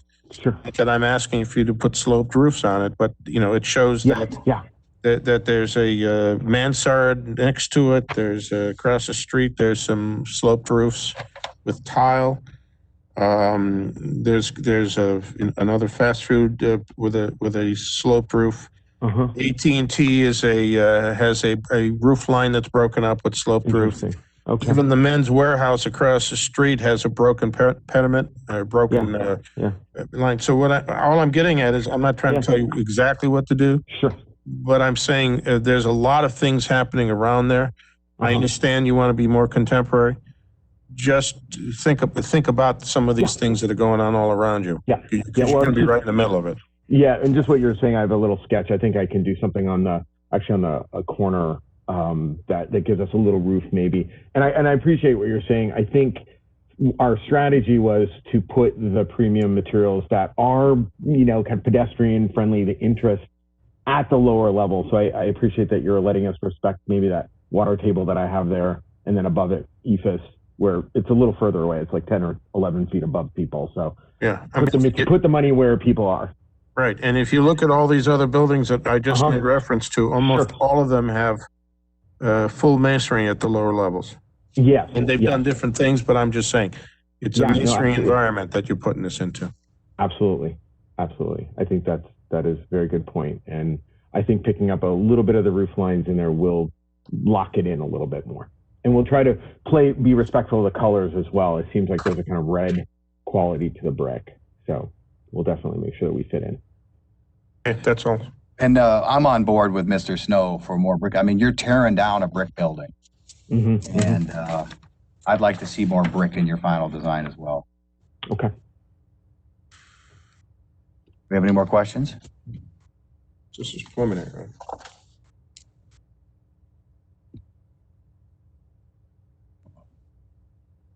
Oh, yeah, you need. Can I get a motion? We're voting on what? Preliminary plan. Oh, plan. Yeah. Okay. Sure. Motion to approve with, I didn't see. Number 10? 10. With the provision that we're going to be reviewing the architecture at the further point. Commissioner, may I interrupt? This is Matt Worthley speaking again. Yeah, please. So we had one item that we wanted to bring to your attention and discuss, and that is item number 6. John, are you able to pull that up onto the screen for the group, please? Me? John. John, probably the site plan, and then I can talk to the actual condition. Okay. You want Larry to bring up the back of the building? Is that what you're looking for? This right here. This is it. Right. Yeah, so. Go ahead, John.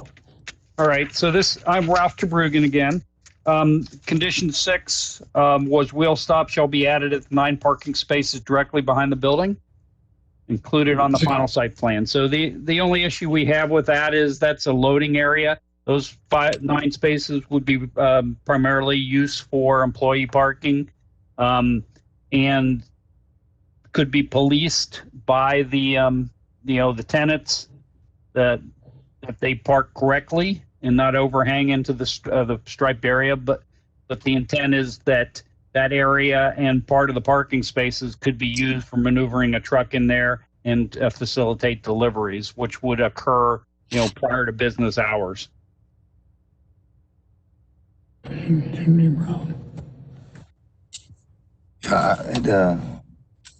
Anybody have a problem with that? Yeah. Mr. Markey. Well, my concern is that the wheel stops are there to protect people who you can't police who's going to park in those spaces. And typically your tenants want their employees to park as far away from the building as possible to keep their customers close. So the idea is to keep people from jumping a minimum condition and hitting the building. That's why you want the wheel stops. So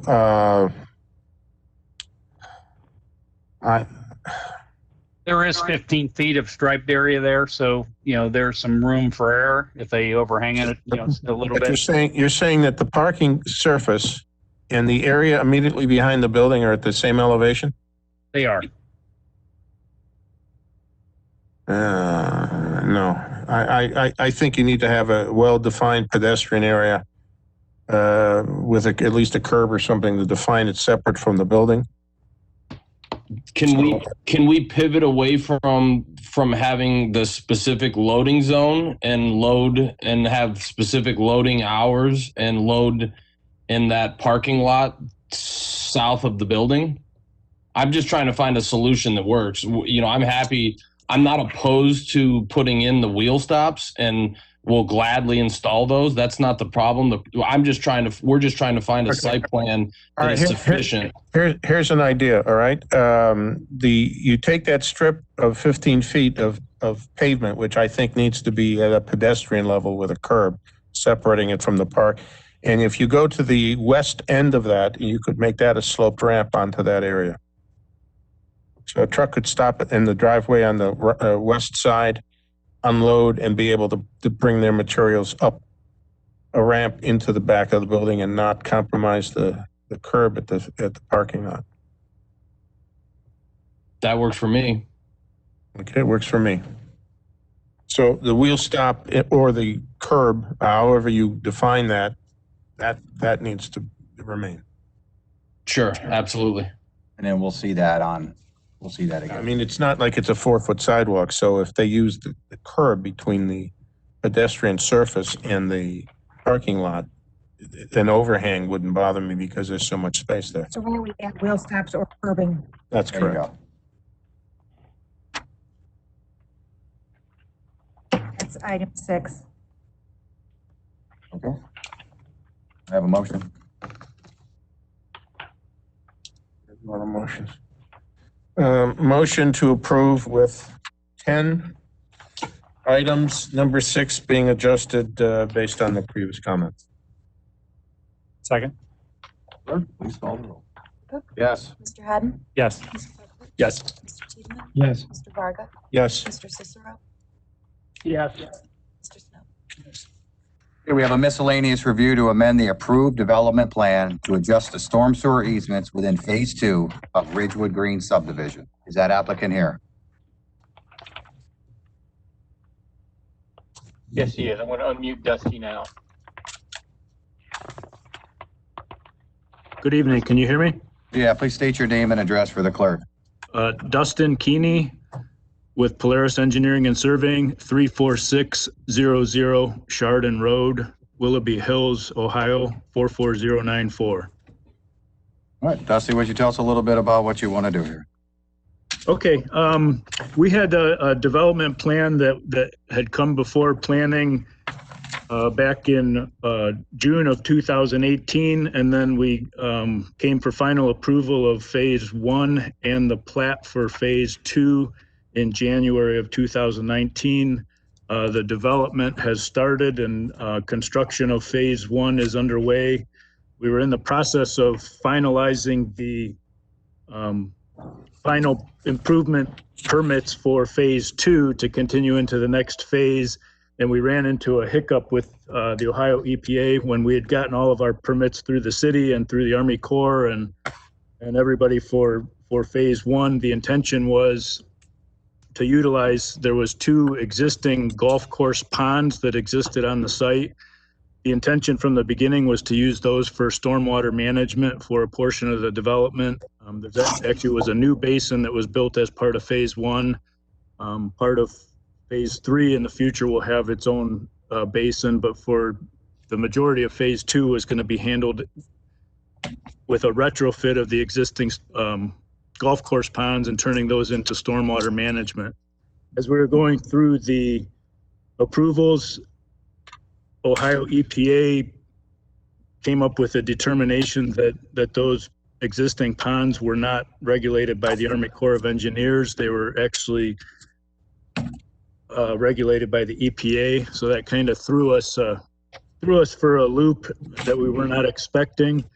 So in order to satisfy that, we need to install an additional detention basin that would serve us as a stormwater management facility for phase 2, which is to the south end of the development. All of the water for phase 2 would route through that basin, be detained and treated, and then released into, into the discharge into the existing ponds. So based on having to do an additional basin, since the plat was already filed for phase 2 as a condition of the phase 1 approval to provide that access out to the south into Willoughby, now we need to make some changes to, what was planned for the easements and some of the stormwater drainage easements. From an open space or from a overall layout perspective, the right-of-ways are not changing at all. The lot numbers and areas are not changing at all. The total open space area is not changing. This all happens in open space block G, and about a third of an acre of open space block G will become water surface instead of grass as it was originally planned to be. We had to, in order to fit that in there was some amenities, some picnic tables and some benches and a walking path that will have to be adjusted and moved around. So no amenities are going away. It's just that they're going to have to be adjusted to account for this stormwater basin. So with that, I would be happy to answer any questions that anybody may have. Thank you. Any questions for the applicant? Yes, Varga? Mr. Chairman, I have some statements to make. The conditions by which the zoning was accepted and the plans approved were based on a certain amount of open space, usable open space, that had a recreational component to it. Talked about this at length during the approval process and the review of this project. So by definition, turning usable recreational space, I don't know what the area was, third of an acre, more than that, into water surface is not usable recreational space. And therefore it kind of violates the conditions under which the entire project has been approved. There's a requirement for a certain amount of open space, usable recreational space. We argued about every little bench and table, at least at this project. And now those are going to be significantly minimized. So though it may not seem from one perspective a very, very important issue, it is germane to the zoning approval of this entire project that these areas be recreationally accessible and common to the full development. So in that spirit, and I understand the necessity you have for the pond, that you eliminate those two lots immediately adjacent to it and centralize your recreational and amenities in that area, which is also immediately adjacent to an accessible right-of-way. So on that basis, I would approve it with the removal of those two lots, but without that, I don't think I could approve it. Mr. Chairman. Any other questions?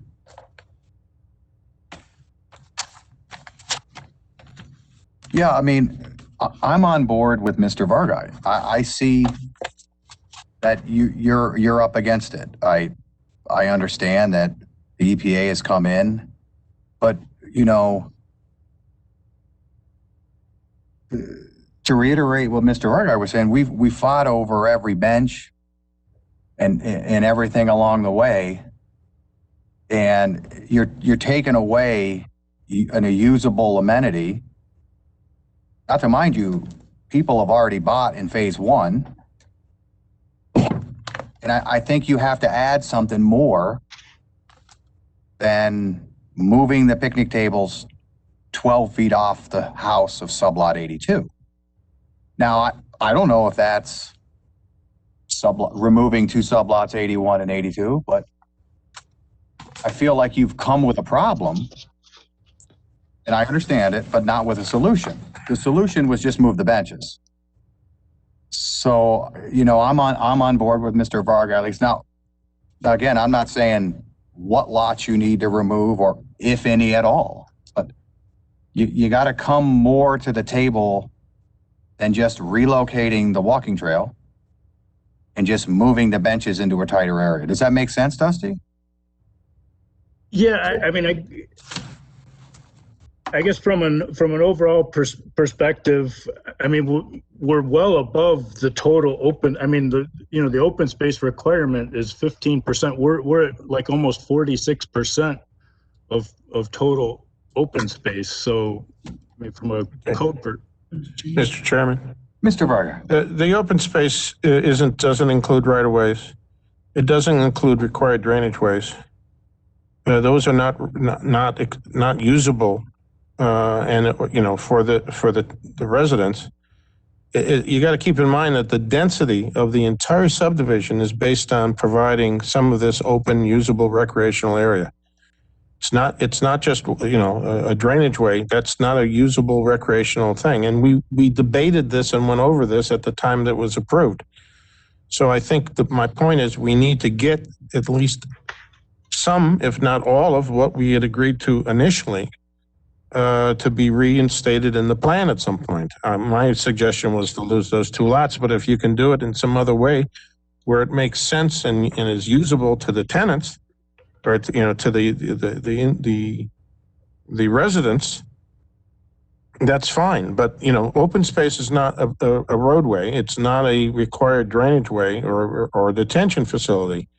It's the usable space. We went through all this kind of discussion at the beginning, and we're not going to then remove that and then allow the density to exist that doesn't have the required recreational space, usable recreational space. Thank you. Does anybody else have anything? Excuse me, Anything Mr. from the Chairman. administration? Mr. Chairman, Tim yeah. Ozar is online, the developer, and he'd like to speak. Tim, you've been unmuted. Okay, thank you. Can everybody hear me? Please say your name and address for the clerk. Yeah, Timothy Pozar, 6011 Heisley Road, and I represent the Dales LLC. They are the developer of the project. We're willing to work with the city to add some extra amenities there. We cannot, the budget doesn't allow for us to reduce the number of lots in the development. We're well over, I understand what you're saying on usable green space. We don't disagree with that. Believe me, we don't want to put this in. This is an extra cost for us to come in and put this extra basin in and redo this that we had not planned on, but it's the Ohio EPA that has kind of forced our hand. We're willing to sit down with the city and come up with some alternative amenities there in that area, if you would like. In addition to the picnic tables or something, maybe a little pagoda or something that they can sit in and overlook on the ponds, but we cannot eliminate any lots based on the extra cost that we have to install these improvements and our overall budget. Thank you. Any more? No. So, and real quick, if I could point out, if I don't know, I'm assuming you guys have exhibit 5 and 6 of the packet that was submitted shows the copy of the development plan that was originally approved.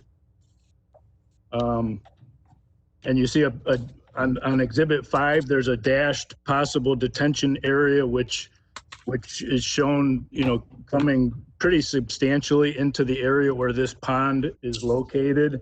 And then exhibit 6 has a drawing that, before the final design, because all along we thought we were going to have to expand the golf course ponds. Exhibit 6 shows a contoured area that essentially comes into the same area where this new basin is going to be. And that was, I guess I would make the argument that was included as part of the approved preliminary. And I know in June of 18, when we were going over this, we had these questions. We had this very same conversation. And you were standing in here and you pointed to this area. I went back, I watched the meeting, and you circled it with your hands. I'm talking to Tim. And this is where you said the picnic tables were gonna be, and this is where you said the benches were gonna be. And I understand you couldn't foresee that the pond or that the EPA was gonna step in, but I don't think it was our understanding that the existing pond could possibly be that big. I see your handwriting there. Because, I mean, I remember you saying that. So I'm not opposed to you working with administration and trying to come up with more amenities or, you know, what you feel like you'd have to do. But I feel like the people in phase one, when they were buying the houses and they're selling out there, that they thought they were getting that. They thought they could look out of their house, walk in the walking trail and see that open space. So I think you need to come up with something that's an amenity, a usable amenity for the phase two and for the phase one people that are already there. Mr. Chairman. Mr. Brown. The point is that a 10 or 12 foot wide walkway with a bench next to it is not a recreational activity or opportunity. I mean, you've eliminated the one space in this entire facility where a kid could play catch or have a semi-organized game of baseball with not at a very large scale, or even play a little football or soccer or anything. You've eliminated the only large green space that provides any relief to this entire plan for any kind of recreational use. That was the whole idea. And the density of the entire project is based on you providing that space. So if you can't provide that space, you can't get the density. That's the deal. Dusty, am I not correct that on the east side of the other lots there that are along the power lines, isn't there a large area that is the common area there where the walkway goes through with an expansive green area? Which Yes, all these walkways would connect to. Correct. To the east to the rear of the lots on the east side of phase two. Yes. Correct. That's a huge open area there. And these walkways this was all designed so that somebody could walk this whole thing all down there and see all that beautiful greenery. You know, I understand what you guys are saying, and we're willing. The EPA is the ones who really kind of screwed us up here because they're making us do it. We don't have a choice. And at the end of the day, it's going to cost us the extra money to do all of this, and we can't eliminate any lots. I mean, we're willing to, you know, if you would like to see a pagoda in that area there, or something on the other side along where the power lines are, we could take a look at those options, but we cannot eliminate any lots. You're talking about putting amenities underneath the high tension wires? That easement? There's a walking path underneath there, and that's what you're talking about. You know, somebody being able to walk and throw a ball or whatever. There's a lot of area there. Mr. Chairman, it was part of the approved plan. There is a walking path all the way on the east side, up and down the east side of the I property. don't see it on the plan. It's on page 5. Exhibit 6. And I see that, and I think that's a good amenity for sublots 57 to 73. But if you're living on the interior, all those interior lots on phase 1 and these interior lots 74 through 82, you know, as a parent, you know, I want to look out my backyard and see my kids playing, and I don't want to have to see them over underneath the high tension wires where I can't see them. So I'm not trying to give you your solution, but I would hope that you'd come with a better solution than the EPA makes us do it. And I get that they're making you do it, but I think there needs to be some more thought to it. All right. I don't know, are we on? Yeah, yeah, if he can come with a representation of the expectation of usable recreational space that's accessible to people in the design. Yeah, we can, I mean, that can meet the requirement. But right now, what you're showing us is that, well, we got to make it a lake. That's it. That's not good enough. There was an approved plan. Something's being taken away from the approved plan for whatever the reasons. I understand it's a hard nut, but something has to be given back to the approved plan so that it meets the expectations of the residents. So Dusty and Tim, how about you? Well, would you be, maybe you could work with administration and come up with something and come back to us. Yeah, we don't have a problem with that. Again, we were dealt this card by the Ohio EPA, and we thought that we're way over on the green space. I understand what you're saying about some open area for kids to play, and you're not keen underneath the power lines. So let me work with the administration and Dusty, and we'll see if we can come back with an alternate for you. Okay, thank you. Can I get a motion? Motion, I guess what, we're tabling that then? We're tabling it? Yes. Motion to table. Second. Clerk, please call the roll. Mr. Cook? Yes. Mr. Haddon? Yes. Mr. Perkovich? Yes. Mr. Thiedemann? Yes. Mr. Varga? Yes. Mr. Cicero? Yes. Yes. Okay, we have a final site plan of a trade school at 8980 Tyler Boulevard. Is that applicant here?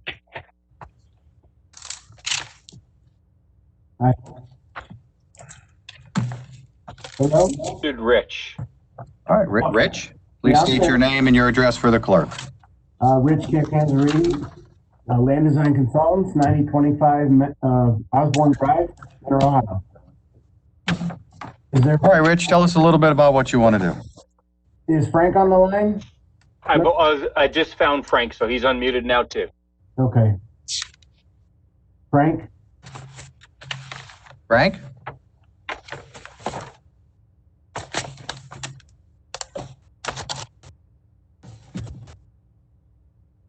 Frank is the architect on the project.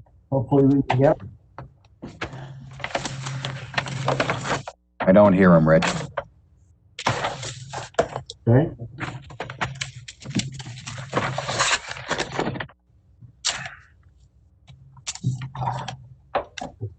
Hello, Frank. Rich, can you move forward until Frank sure, gets connected? Okay, great. Yeah, so this is the, they're going to put a building at 8980 in front of Freedon. They're basically the same owner. We've gone through the site comments, and we're willing to work with do whatever we need to get them approved with the city. If you have any specific questions, I'll try to answer. Frank said he's talking. Can you guys hear me now? Yes, we do. Yes. Frank, please spell or give us your name and address for the clerk. Yes, it's Frank Castrovillari, 7675 Harley Hills Drive, North Royalton. Okay, could you spell that last name? Sure.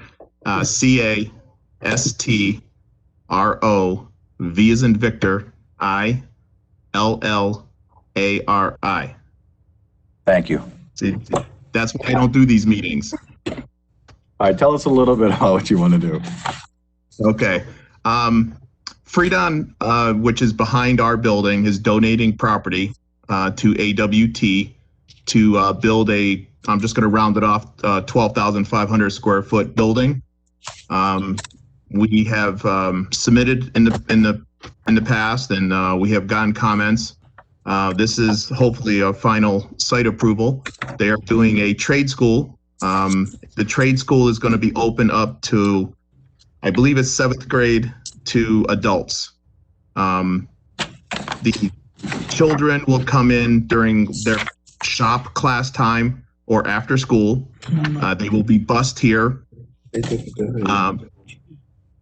I'm sorry? Nothing, go ahead. Okay. So the children will be here during school hours or after school hours.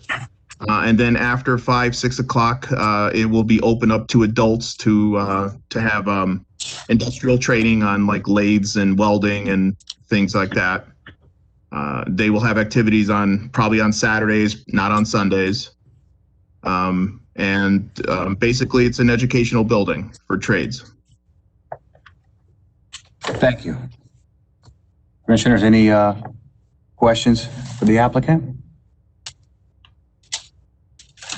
Everyone looks at me.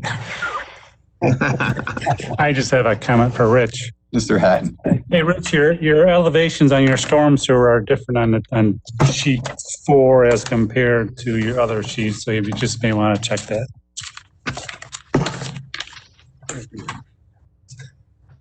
Thank you. We'll check that. Thank you. Thanks, George. I do have a comment. Thank you.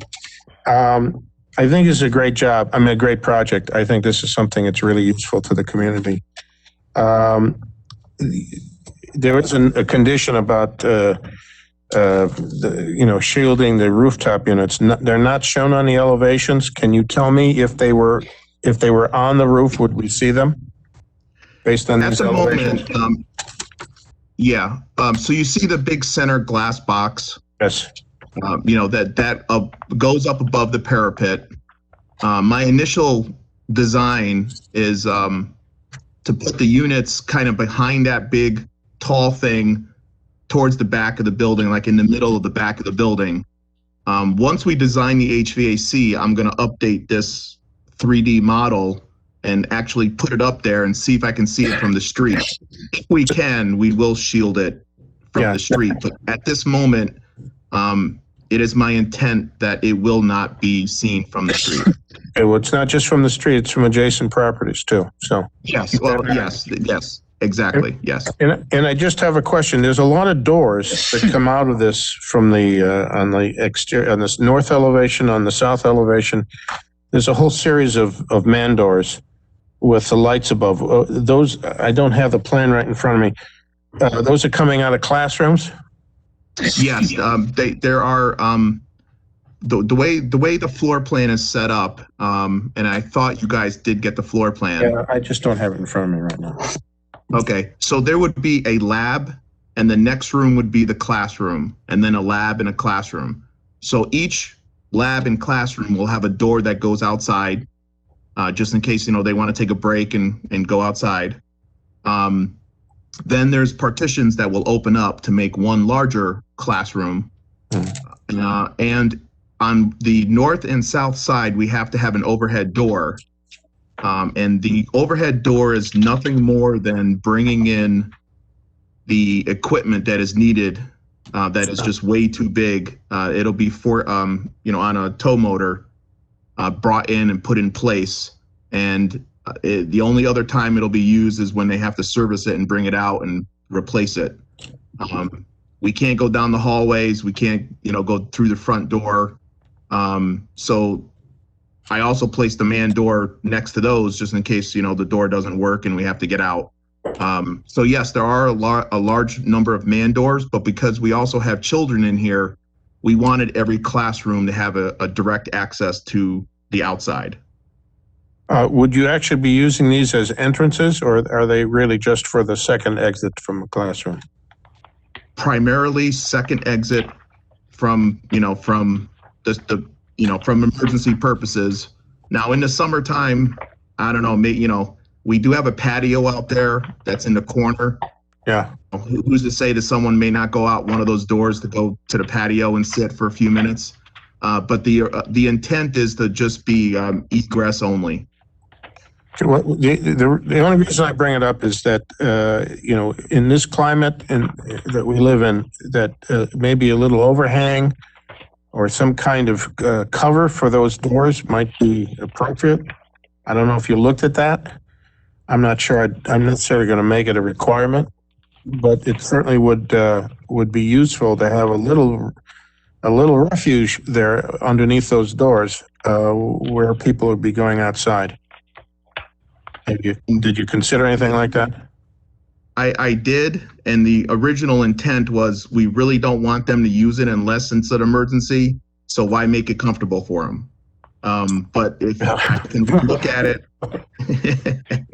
That's a justification for sitting on nails, right? Well, okay, I mean, it might have just enhanced the elevation. I'm not going to make a point of it. I was just looking to see if maybe it would also enhance the elevation slightly. I appreciate the fact that the building is all brick, all the way up. That's a good thing. If we can get everybody to do that, that would be swell. Well, this is not my first job in Mentor, so. All right. Thank you. Kathy, you had some comments from the fire department regarding the traffic flow.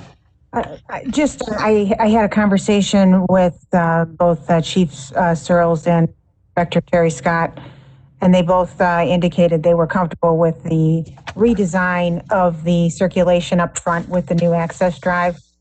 We've also made a condition that the access drive be widened slightly because of the bus access going from 24 feet to 28 feet wide. And based on their busing exhibit that they provided, it looks like the bus has ample room to get around that front parking lot area, as well as provide a two-way drive next to the bus stop, which is an even better option than I think than previously thought. So again, just to note that the fire department did not have any objections to this revised proposal. Thank you. And, Mr. Snow. Mr. Chairman. Question for the applicant. There are 9 conditions listed there, and the 10th one under architectural review. Is there any problem with any of those? None. Okay. Can I get a motion on the site plan? Motion to approve with the 9 conditions. Second. Clerk, please call the roll. Mr. Cook? Yes. Mr. Haddon? Yes. Mr. Perkovich? Yes. Mr. Thiedemann? Yes. Mr. Varga? Yes. Mr. Cicero? Yes. Mr. Snow? Yes. Okay, and then this is the architectural review of the trade school for 8980 Tyler Boulevard. Like we have exhausted this conversation. Does anybody have anything for the applicant? Can I get a motion? Motion for approval with the one stipulation, one condition. Second. Clerk, please call the roll. Mr. Cook? Yes. Mr. Haddon? Yes. Mr. Perkovich? Yes. Mr. Thiedemann? Yes. Mr. Varga? Yes. Mr. Cicero? Yes. Mr. Snow? Yes. Thank you. Thank you. Final site plan of a restaurant, Starbucks, at 7715 Menor Avenue. Is that applicant here? Got an echo. Yes, I'm here. All right, please state your name and address for the clerk. My name is Brent Artman. My address is 13710 Cleveland Avenue Northwest, Uniontown, Ohio. I'm an engineer and I represent the owner of the property. All right, will you tell us a little bit? Getting some feedback here, so I think you think it's volumes on, or? Maybe his TV. Your TV is. Mr. Artman, I'm can in you my turn off office. anything else? You have 2 windows open, maybe? Let me see here.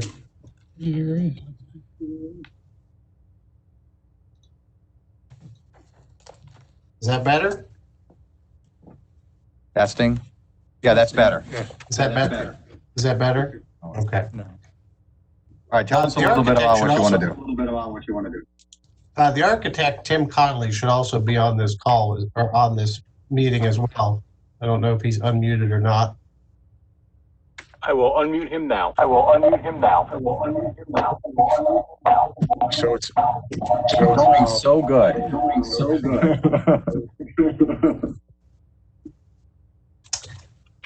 I'll go forward.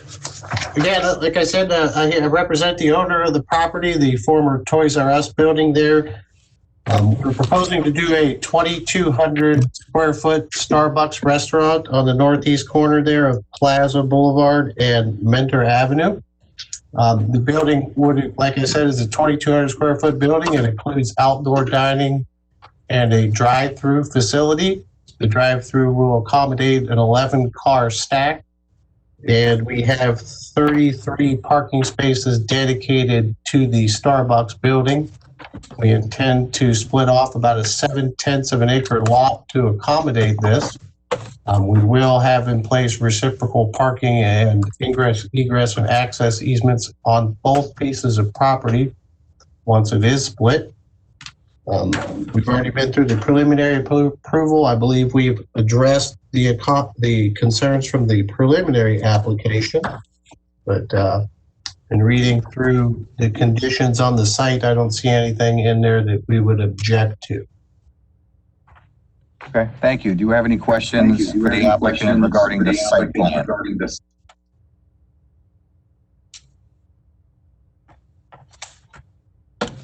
And you've read the conditions and you're okay with them all? Especially number 2 with the signage? Yes, sir. Okay. Any questions?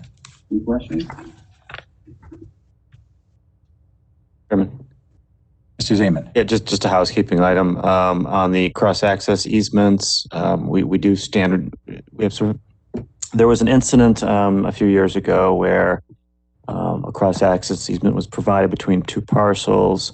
One of the owners decided they didn't want to bother with it anymore and they barricaded it, and it caused a significant issue relative to enforcement. So what we do is we sort of add some language in these now that they can't be extinguished without the city's consent as well. So I just work with the law department relative to that language. It's not going to change what you want to do. It's just to make sure that we can enforce that code, to make sure that that cross-access easement is maintained in perpetuity, or until such time as it's redeveloped or something. Did you get all that? Chairman, Yes, the Larry. property owner is online. I believe he would like to say something. I'm going to unmute James now. All right, James, will you give us your name and address for the clerk? Oops, he will not unmute.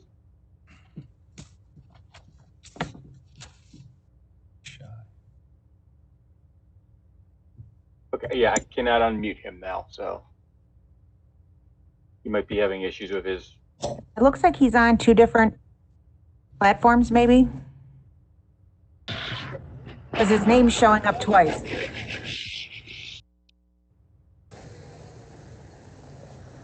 James?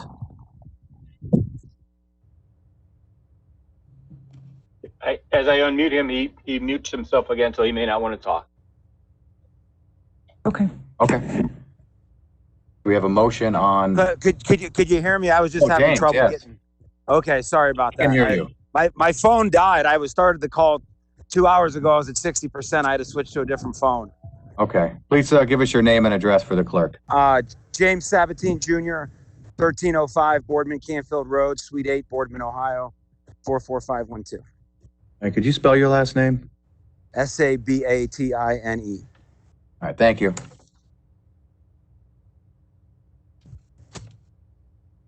You have anything to say relative to site? Well, no, we kind of took all your comments, tried to incorporate everything that you had. We were in greatest Starbucks prototype as existing. It's probably the plan. It'll be the nicest Starbucks in the Cleveland MSA when it's done. Okay. Thank you. Next. Can I get a motion on this site plan? Motion to approve. Let me look. 8 site plan conditions. Second. Clerk, please call the roll. Mr. Cook? Yes. Mr. Hadley? Yes. Mr. Perkovich? Yes. Mr. Thiedemann? Yes. Mr. Varga? Yes. Mr. Cicero? Yes. Mr. Snow? Yes. All right, and then we have a architectural review of a restaurant Starbucks at 7750 Mentor Avenue. Are they still all on?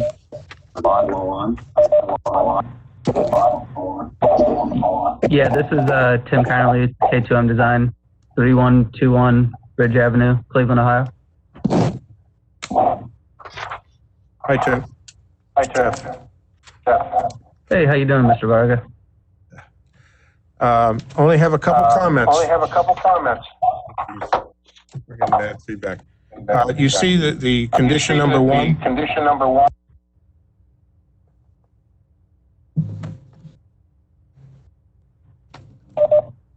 Hello? Hello? Tim, you're unmuted again. You're unmuted again. Yeah, I see it. Okay, well, I think to interpret that, it just means that instead of the ephes across the top on the north side, that you just run your number one or the number two material in the same fashion. Maybe bring it around the sides, 2 foot on each side, on the east and west sides, just to add it to the elevation. And then the only other issue is the material on the trash enclosure. Because of its proximity to the building, if you could make that the brick material that matches the building. Okay. For as far as wanting to, instead of ephes and changing it to the wood along that Plaza Drive, is that for the entire facade on that? Or would you be open to, partial, kind of wrapping along where the front is? Because right now the wood, you can kind of tell it just goes over where all the storefront is. Sure. Maybe just do the corners of the building, Okay. That would work. I mean, the idea is to treat all 4 sides with your finished materials. Which is kind of a thing we're trying to do.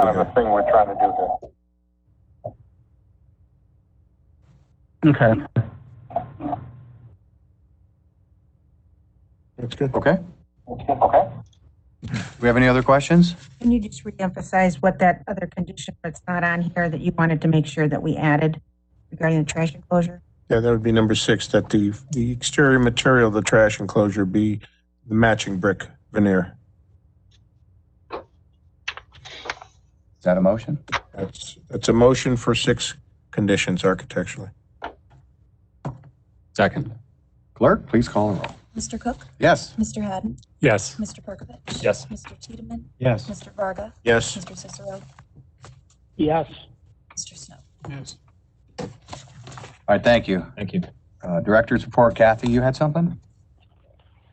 I do. If we could give Larry a second, but we'd like to just pull up, we received a call today from representatives of Walmart that would like to make they would just like to repaint the building. And when Larry gets a minute, just wanted to show it's in the same color scheme that they currently have, but we wanted to make sure that you were comfortable with this being approved administratively, or do you want them just the paint change? Signage is also going to be changed, but that is also already going to be approved administratively and reviewed as a separate sign package. I just wanted to make sure that you were comfortable with. Could you go back to the original? I mean, the photograph? So there they used on either side, the larger vertical surface is a darker color than the body that stretches to the south, right there. Yeah. And it's not quite the same as the overhead Walmart sign, but there's 3 different colors there. And then when you go back to what they propose, they now are painting everything that unified color, and including the bar over the door. I mean, geez, it's going to look like a military building. Well, it does look like there's 3 colors, but to your point, I think I'm looking at the colors. Predominant color, but the base color looks to be a lighter brown than the color surrounding the. You see that area in the middle? I mean, where the little cross, the wall is segmented into little squares.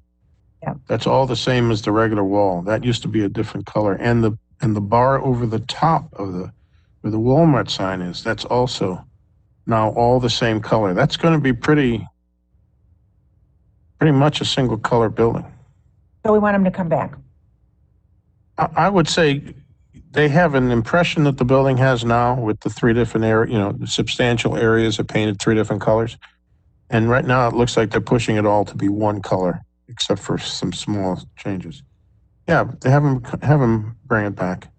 I don't know why that section, those large sections on either side of the main entrance are being painted the same as the general wall when it wasn't before. Okay. Okay. And one comment. The area that the condo association at 44 in Lakeshore.